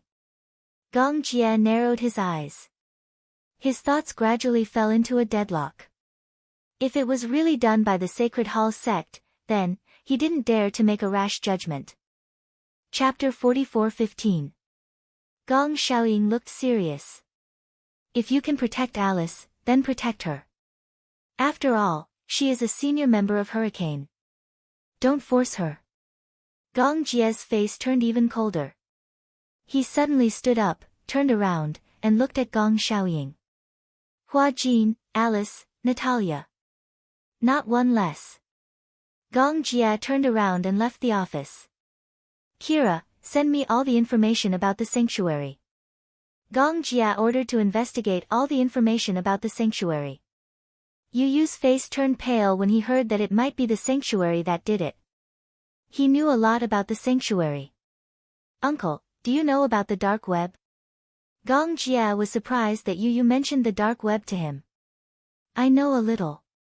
The dark web was something that very few people who lived in peaceful countries could come into contact with during peaceful times. However, the dark web was very famous. There was a rumor that an international student from an American university was kidnapped. It was said that the murderer had already noticed the victim from the beginning and was lurking around her. However, no one knew whether the victim was dead or alive, or where she was now. Some people guessed that the victim might have been moved to an unknown place by the murderer. She might have died, or she might have suffered a fate worse than death. Do you know how those videos on the dark web came to be? What are you trying to say? Yu Yu frowned and said with a serious expression, there are many videos on the dark web about mutilation, killing, and all kinds of inhumane Renti experiments. They all came from the sanctuary. Actually, this matter is not known to outsiders. I only learned about this because I intercepted a private email from the sanctuary's leader. Hiss, the man could not help sucking in a breath of cold air. Then, Hua Jin, his first thought was Hua Jin's safety. Even Gong Jie did not realize that at such a critical moment, he was more concerned about Hua Jin's safety than about Natalia. Yu Yu said, if it's really the Temple of Light, then it'll be troublesome. However, I think that if it is really the Sacred Palace sect, they will not do anything to Hua Jin and the others. Perhaps, they will use Hua Jin and the others as hostages to restrain Hurricane and fulfill some of their conditions. Their condition should be the $50 million military order. The Jim Church can't take out that much money at all. They want to gain something without risking anything, so they came up with this idea. But I'm sure that regardless of whether you take out the $50 million order or not, Hua Jin and Alice won't survive. Even if you really take out $50 million worth of munitions, they won't let Hua Jin go. Gong Jie felt a chill in his heart. Chapter 44:16. Gong Jie felt a little helpless. Facing the cult, he had no idea what they would do. He said, the sacred shrine is sinister and cunning. I didn't expect them to do this. But no matter what, if it's really the sacred shrine, then even if there's only a 1 in a million chance, I won't give up on anyone. Yu Yu also agreed. Just as everyone was panicking, Hurricane suddenly received an email. There were a few photos attached to the email, and it was also a threatening letter. However, it also confirmed Gong Xiaoying's terrifying guess. An account with the name, Divine Shrine Sect, sent an email. There were a total of 5 photos. 4 of them were photos of Alice, Natalia, Hua Jin, and Romanka. They were tied to chairs with black hoods over their heads. Alice, in particular, was covered in wounds and bruises. Hua Jin, on the other hand, was in no better shape. Although Natalia was a child, she wasn't treated well because she was a child. She was also covered in wounds. There was another photo that Gong Jie was shocked when he saw it. In the photo, the 4 of them had their hoods removed and were kneeling on the ground. In front of them were the decapitated bodies of the crew members. It was a very intimidating photo. Glorious decapitation. The sacred shrine had done a lot of dirty things. Their usual method was to imitate extremist terrorist organizations and use decapitation to intimidate their followers. In the sacred shrine, the church set up free cafeterias, day care centers, elderly clinics, and other social services. The followers of the sacred shrine were people who felt hopeless in life and couldn't get help from society. They were drug addicts, elderly, and lonely people. They were dissatisfied with the reality of society and felt that their future was bleak. They were terrified of nuclear war. Many of them were influenced by nihilism and thought that life was impermanent and that living was a kind of pain. Therefore, after they joined the church, they often talked about suicide. The leader of the sacred shrine even organized a mass suicide drill in Guyana. However, some followers were influenced by the ugly methods of the church, especially when they learned that leader Jim stole followers' property, faked miracles, severely punished followers, and called himself the new savior. Therefore, some followers wanted to leave the organization and secretly escape. Running away from the church was considered a betrayal. Anyone who betrayed the church, once discovered, would face a glorious execution. The divine palace believed that only with a complete body could one ascend to heaven after death. However, once a follower was beheaded, they would only have the fate of going to hell. The church would even behead these traitors in front of thousands of believers to serve as a warning to others and serve as a deterrent. This tactic was extremely intimidating, and the church had tried it many times. Gong Jie realized that all the crew members had been beheaded. It was obvious that Natalia was not in a good mental state. At such a young age, she had witnessed such a cruel scene with her own eyes. She must have suffered quite a shock. But looking at Alice and Hua Jin, it was clear that they were still calm. Only Romanka was on the verge of collapse. Alice had seen this kind of scene many times, and Hua Jin deeply understood that fear, uneasiness, and fear could not change one's fate. Instead, these emotions would only make one feel isolated and helpless. Comparatively speaking, it was better to remain calm. Chapter 44:17. However, Romanka was quite shocked, and his mental state was not good. Sacred Shrine Sect. Yu looked at the photos attached to the email and slammed the screen. It's really the Sacred Shrine Sect. Gong Jia was annoyed and humiliated to the bone. These damned evil cults. This email was clearly a provocation to him.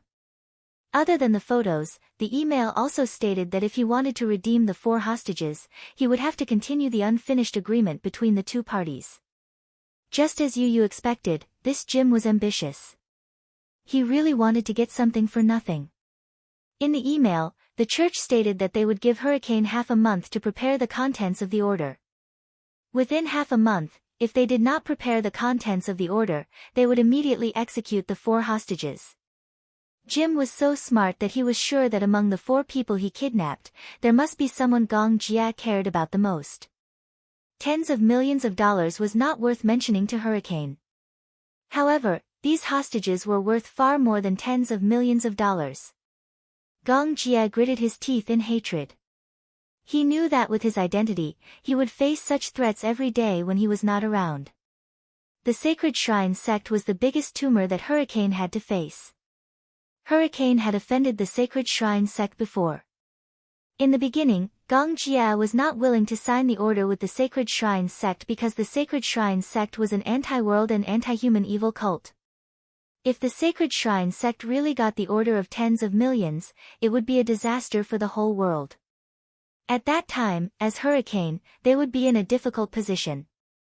Therefore, Gong Jia decisively refused and was prepared to fight against the Sacred Shrine Sect to the end.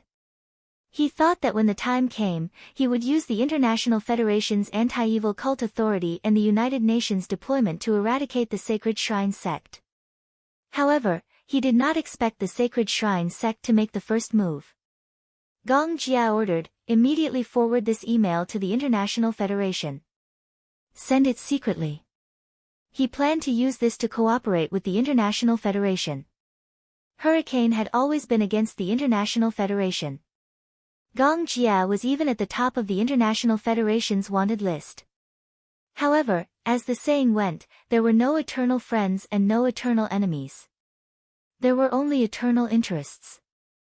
In front of the Sacred Shrine sect, the International Federation naturally had a common enemy like the Sacred Shrine sect and temporarily cooperated with Hurricane. Although it was a temporary alliance, at least they had a higher chance of winning. At the same time, Gong Jia was prepared for the worst. He issued an order to start preparing the orders requested by the Sacred Hall. 2 nuclear weapons, 3 in 1, and countless military munitions and ammunition. At the same time, the International Federation quickly replied to Hurricane's email. They expressed that they were willing to cooperate with Hurricane to eradicate the Sacred Shrine sect. However, the International Federation asked Hurricane unconditionally. Of course, Gong Jia was unwilling. The International Federation's goal was to eliminate the Shrine sect at all costs and regardless of the consequences. At all costs. In other words, they would not hesitate to sacrifice Hua Jin and the other 3 hostages. However, Hurricane's goal was to protect Hua Jin, Alice, and the other 2 at all costs, regardless of the consequences. Was not important. Chapter 44:18. To get rid of this tumor, they had to wait until the 4 hostages were safe. The cooperation between Hurricane and the International Federation was to reduce the risk. After all, if this order fell into the hands of the Sacred Church, it would be a huge threat to the world. But the International Federation didn't trust Hurricane completely.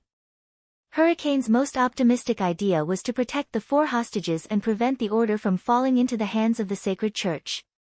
Therefore, Hurricane requested the International Federation to cooperate with Hurricane. But the International Federation wasn't willing. They didn't trust Hurricane. In their eyes, Hurricane and the Sacred Church were equal threats. Why would the police be willing to stand on the same side as the world's #1 army and become allies? While the 2 sides were in a stalemate, an accident suddenly happened. Early in the morning, Gong Jia was called to the office by Gong Xiaoying. In the office, Gong Xiaoying pushed a laptop in front of Gong Jia with a gloomy expression. This is a new document sent by the Sacred Church. Take a look.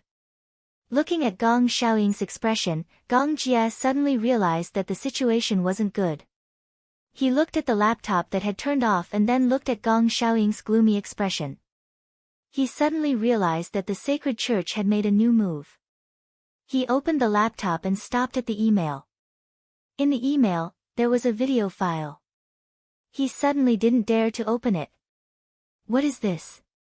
Gong Jia looked at Gong Xiaoying with a trembling voice. Gong Xiaoying turned to look at him with a gloomy expression. Take a look for yourself. Gong Jia didn't dare to open it. Gong Xiaoying sighed deeply. I'm guessing that there are spies sent by the Sacred Church to the International Federation. Or maybe, some of the internal members were bribed. It's also possible that the Sacred Church has a top hacker who intercepted the email sent to you by the International Federation.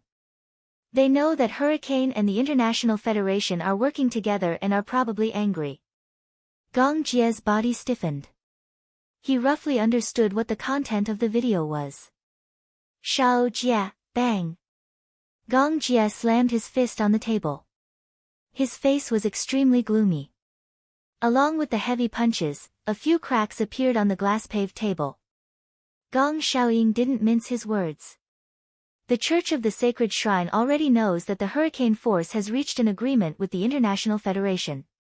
In my opinion, we might as well terminate the cooperation with the International Federation.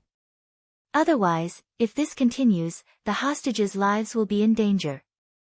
Gong Jia took a deep breath and finally decided to watch the video first. After weighing the pros and cons in his heart, he finally opened the video. As soon as the video was played, a hostage was tied up in a dark room, unable to see the sun. In the dim light, Gong Jia could vaguely make out that the man in a balaclava sitting on the chair was none other than Romanka. His head was hanging to the side. He was obviously drugged and was unconscious at this moment. Then, a dark-skinned, weirdly dressed man walked behind Romanka with a butcher's knife. Gong Jia's heart almost jumped out of his throat. His hand that was holding the mouse trembled uncontrollably. Chapter 44:19. As the video progressed, Gong Jie saw the man violently remove the hood on Romenka's head and splash a basin of salt water on him. The salt water corroded the wounds on Romenka's body. He suddenly woke up and screamed hysterically in pain. His screams were hoarse and terrifying. Through the computer, his voice of despair could be heard. "No, I beg you, don't." Romenka, who had always been calm, finally showed the uneasiness of facing death. The man made him face the camera.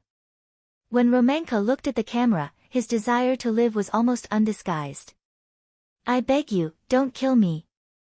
The man grabbed his hair and ordered him, "Do you still remember what I taught you?"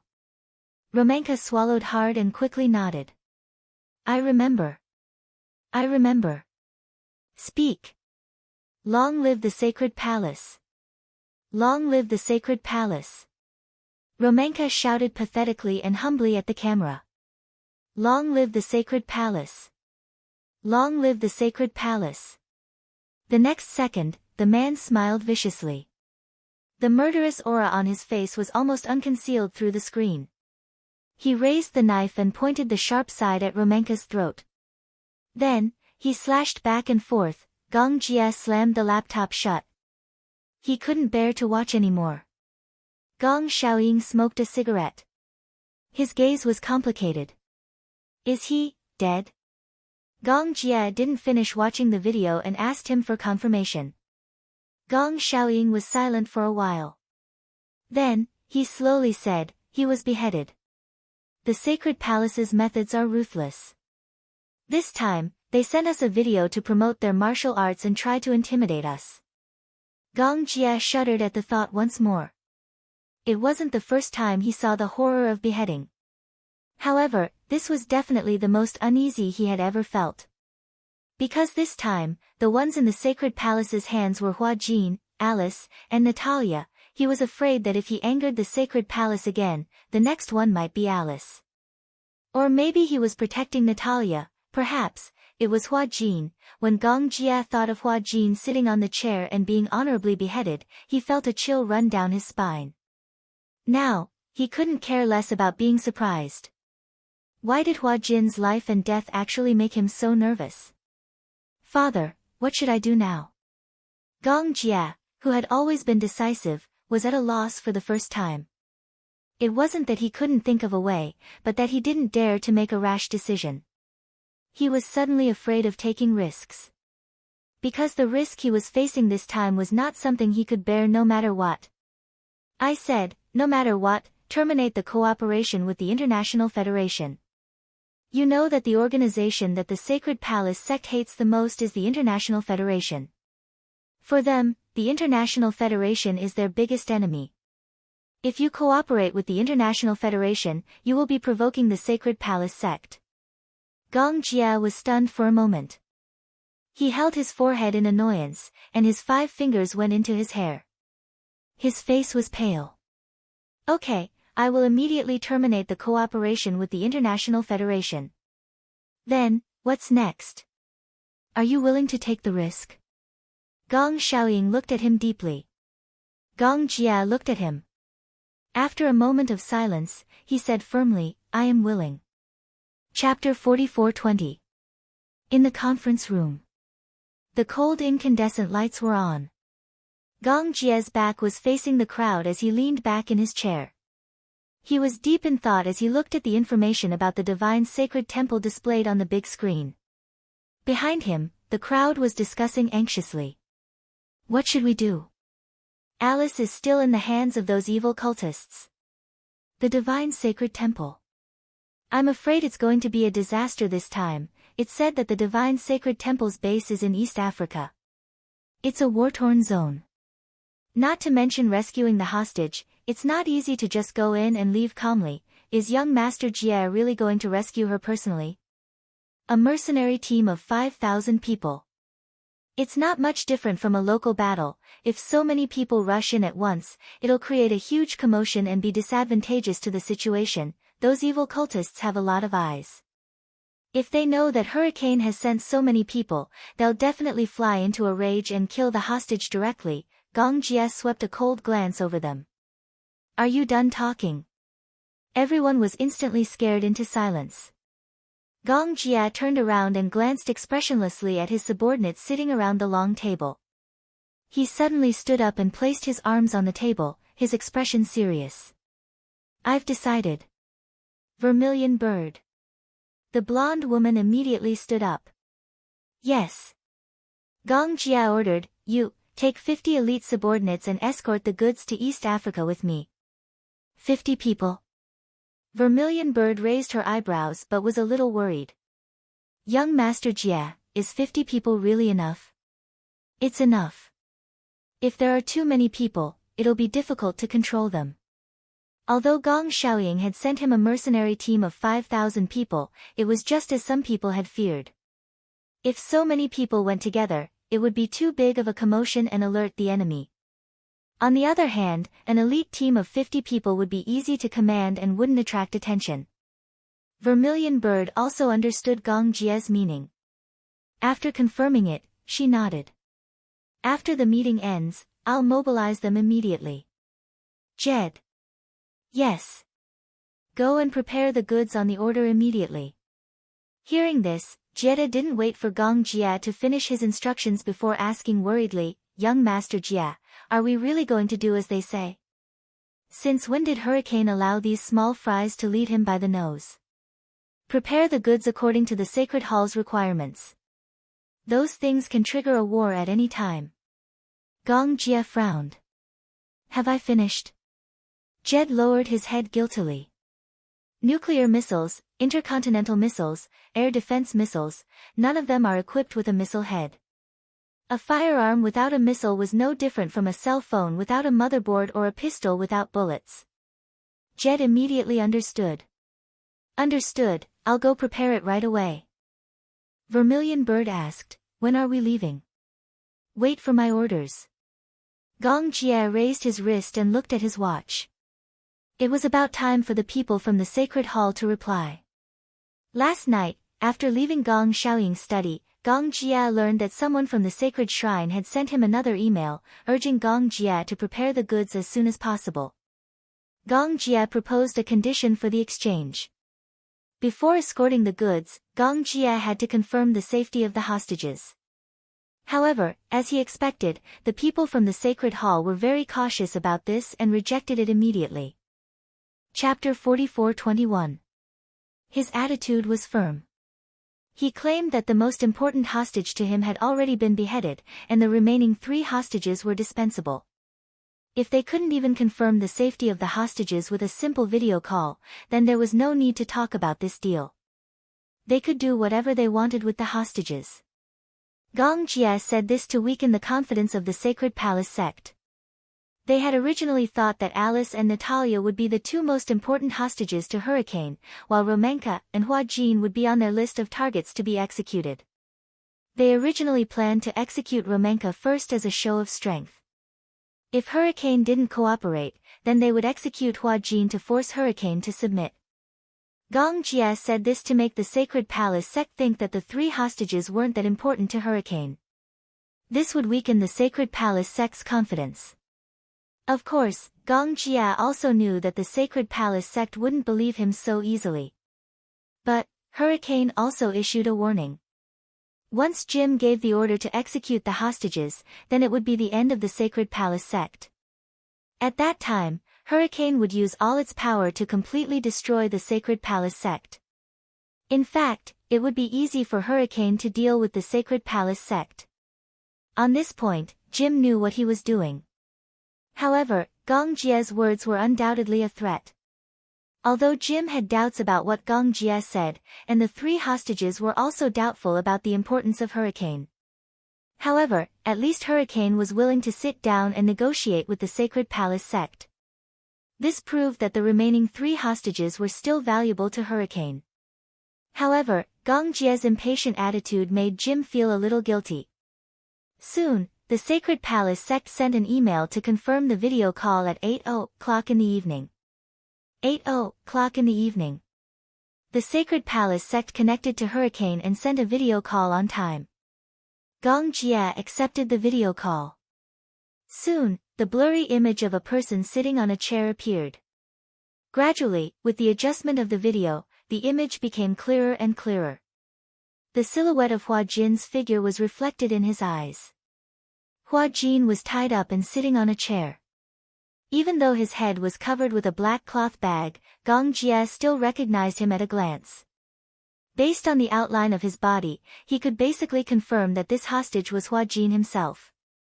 However, he seemed to be unconscious now. Hua Jin's head drooped to one side. His entire body was limp. He didn't seem to be sitting at all. Instead, he seemed to be tied to a chair. Gong Jie had a bad premonition. He gripped the table tightly but forced himself to calm down. What's wrong with him? He was afraid that something would happen to Hua Jin, but he was even more afraid that this was a trap set by the Sacred Hall. Perhaps they were testing him to see how worried he was about this hostage. Once Gong Jie showed any signs of nervousness, Hua Jin, as an important hostage, would become a bargaining chip for them. Therefore, Gong Jie didn't show any nervousness on his face. He deliberately kept his emotions calm. Why isn't he moving? Gong Jie questioned in fluent English. Through the screen, a masked evil cult member faced the camera and suddenly took out a knife from his back. Chapter 44:22. When Gong Jie saw this, the muscles on his face tightened. Could it be? Damn it! Was this person going to behead Hua Jin? Stop! Gong Jie was about to stop him, but he saw the person holding the knife and using the handle to hit Hua Jin's head. Ugh! With a muffled sound, Hua Jin's body trembled slightly, and he finally reacted. Don't worry, he's still alive. The evil sect member snorted disdainfully, obviously mocking Gong Jie for making a fuss over nothing. Gong Jie clenched his fists and said, "Take off the hood on his head." Why? I think your goal is to confirm whether the hostage is still alive. The rest is unnecessary. Gong Jie asked, if I don't take off the hood, how am I supposed to confirm that the hostage is still alive, and not just any random person? Oh, voice can't be imitated. In fact, voice is very easy to imitate. Let me repeat, I want to confirm the safety of the hostage. The evil sect member was suddenly annoyed. He raised the chopper in his hand and waved it in front of the screen, showing off his power. Don't play any tricks, and don't ask for so many harsh conditions. We've already shown you the video to confirm that he's not dead. What else do you want? Our leader is talking to you about this business with 100% sincerity. What right do you have to doubt us? Gong Jie said calmly, since you're 100% sincere, but you still beheaded a hostage. Is this sincerity? Sorry, I can't see any sincerity from you. You, take off the hood. Gong Jie's eyes turned cold. This is my last concession. Otherwise, we'll talk about the deal face to face. The evil sect member was so angry that he paced back and forth a few steps. However, in front of Hurricane, they did not dare to be too arrogant. Gong Jie's attitude made them uneasy. They were really worried that Hurricane would be indifferent to the three hostages. No matter what kind of kidnappers, they were most afraid of kidnapping hostages that had no value in negotiation. Therefore, they did not dare to be too presumptuous. Okay, this is also our last concession. The heretic walked to Hua Jin's side and tore off the black cloth bag in one swift motion. Hua Jin's weak and pale face was immediately reflected in his eyes through the screen. Gong Jie looked at Hua Jin, and for some reason, he felt an inexplicable palpitation in his heart. It was obvious that the evil sect members were not polite to him. A round of beating was unavoidable. There were some slight bruises on his face and some bloodstains on his neck. He didn't know how he got them. He was very weak now. So hungry, water. Water. Water. One could vaguely see that his lips were extremely dry and cracked. Other than that, his voice was very low, as if he had not eaten for days. Gong Jie was a little angry. It seems like they haven't eaten for a long time. The evil sect member did not think so. He won't die if he doesn't eat for a few days. But he said he's hungry and wants to drink water. You haven't given him water for a few days? That's none of your business. The evil sect member snorted. Anyway, we just need to make sure he's still alive. We don't care about the rest. Chapter 44-23. Gong Jia was getting more and more furious. Hua Jin, a man, was already in such a state. It was hard to imagine how Alice and Natalia, a weak woman and a young child, had been tortured by them. They probably didn't even give them a sip of clean water. Give him water. I'm warning you too. Don't ask for too much. Too much. This request was too much. Gong Jia was infuriated. If he could transmigrate, he would definitely rush past this screen and strangle this heretic. He said angrily, treat these 3 hostages well. It won't do you any harm. Boom.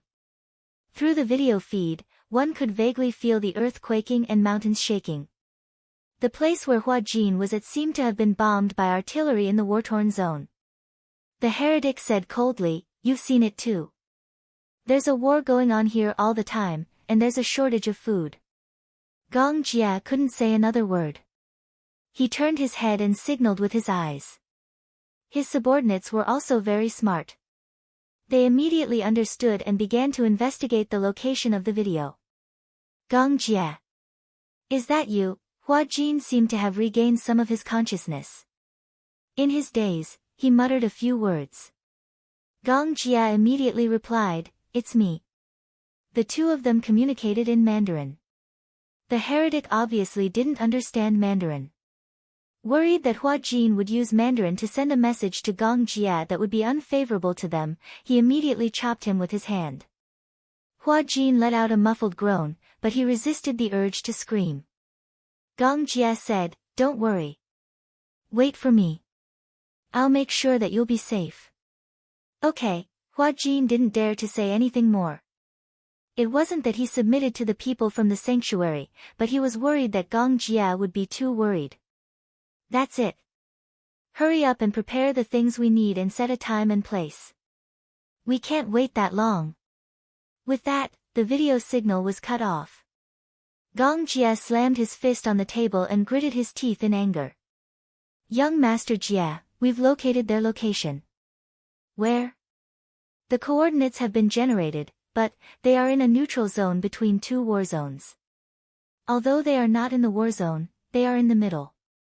No wonder the people of the Temple of Light wanted a large number of armaments. He sucked in a deep breath of cold air. All right, we'll leave tomorrow morning. Gong Jia ordered. Vermilion Bird worriedly walked over and looked at Gong Jia. Do you have to go personally? This time, it bodes ill rather than well. Why don't you leave it to me? We will definitely bring the 3 of them back safely. Vermilion Bird was a mercenary, and as a mercenary, they had always lived through life and death. To them, there were only benefits, and they were not afraid of death. But Gong Jia was different. They did not trust Gong Jia to go to such a place personally. It was simply risking his life. I'm worried if you guys go. Why? Vermilion Bird was a little puzzled. Young Master Jia, forgive us for being blunt.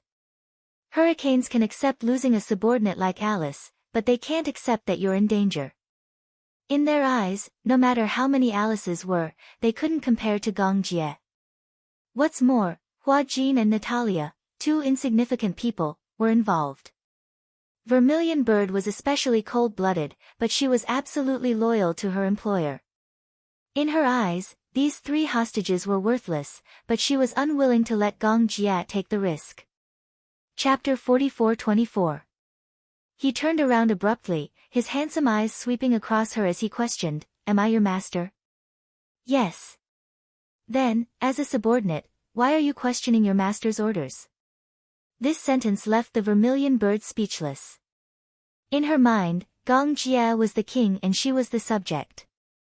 Therefore, she had to obey Gong Jia's orders unconditionally. But, Zhu Ke wanted to say something, but Gong Jia glanced at her. Zhu Ke lowered her head guiltily. I understand. East Africa. In the confinement room, every corner was covered with cobwebs. Rats ran rampant and mosquitoes and flies flew everywhere. There was not even a vent here. There was no daylight and dust filled the air. It was extremely turbid. The small space was filled with the smell of blood. The door suddenly opened. Hua Jin was pushed in. His feet were chained. He staggered and fell face down on the ground. Alice was nervous. She was in a semi-conscious state. Because she had only eaten a small amount of rice and water for a few days, she was a little muddle-headed. Hua Jin's muffled groan woke her up. However, she did not dare to say a word, not even a word of concern. Her eyes were covered by a blindfold, so she could not see anything. She could only hear Hua Jin groaning in pain. "Shut up. Keep quiet. The son of bitch." One of the cultists kicked Hua Jin a few times before leaving, cursing and swearing. The door of the confinement room slammed shut again. Alice did not dare to say a word. She looked up. In her memory, just 2 days ago, she and Hua Jin exchanged a few words in Chinese. Through the 24-hour surveillance camera, a group of evil sect members immediately rushed in and punched and kicked them. She did not dare to speak to Hua Jin again. Originally, Alice thought that no one would dare to do anything to them because they were backed by Hurricane. Until, she saw Romanka being beheaded and his throat slit with her own eyes. She completely realized that this group of evil cultists were inhumane. They were not afraid of the Hurricane at all. In order to save her life, Alice swallowed her anger and didn't dare to speak out again. Hua Jin, on the other hand, had never suffered like this before. Even though the filming environment was extremely harsh, it was not even 1/10,000th of this place. Not to mention, it was a fear that could not be hidden. He didn't even know what these crazy cultists would do in the next second. Every minute of his life was extremely precious to him. He didn't even know if he would live to see the sun rise tomorrow. In fact, the cultists did give them some food and water to eat. In fact, whether it was Alice, Hua Jin, or Natalia, they were all very important to them. After all, the hostages were their bargaining chips in the negotiations with the Hurricanes. Before the negotiations were successful, they naturally hoped that the hostages would live well.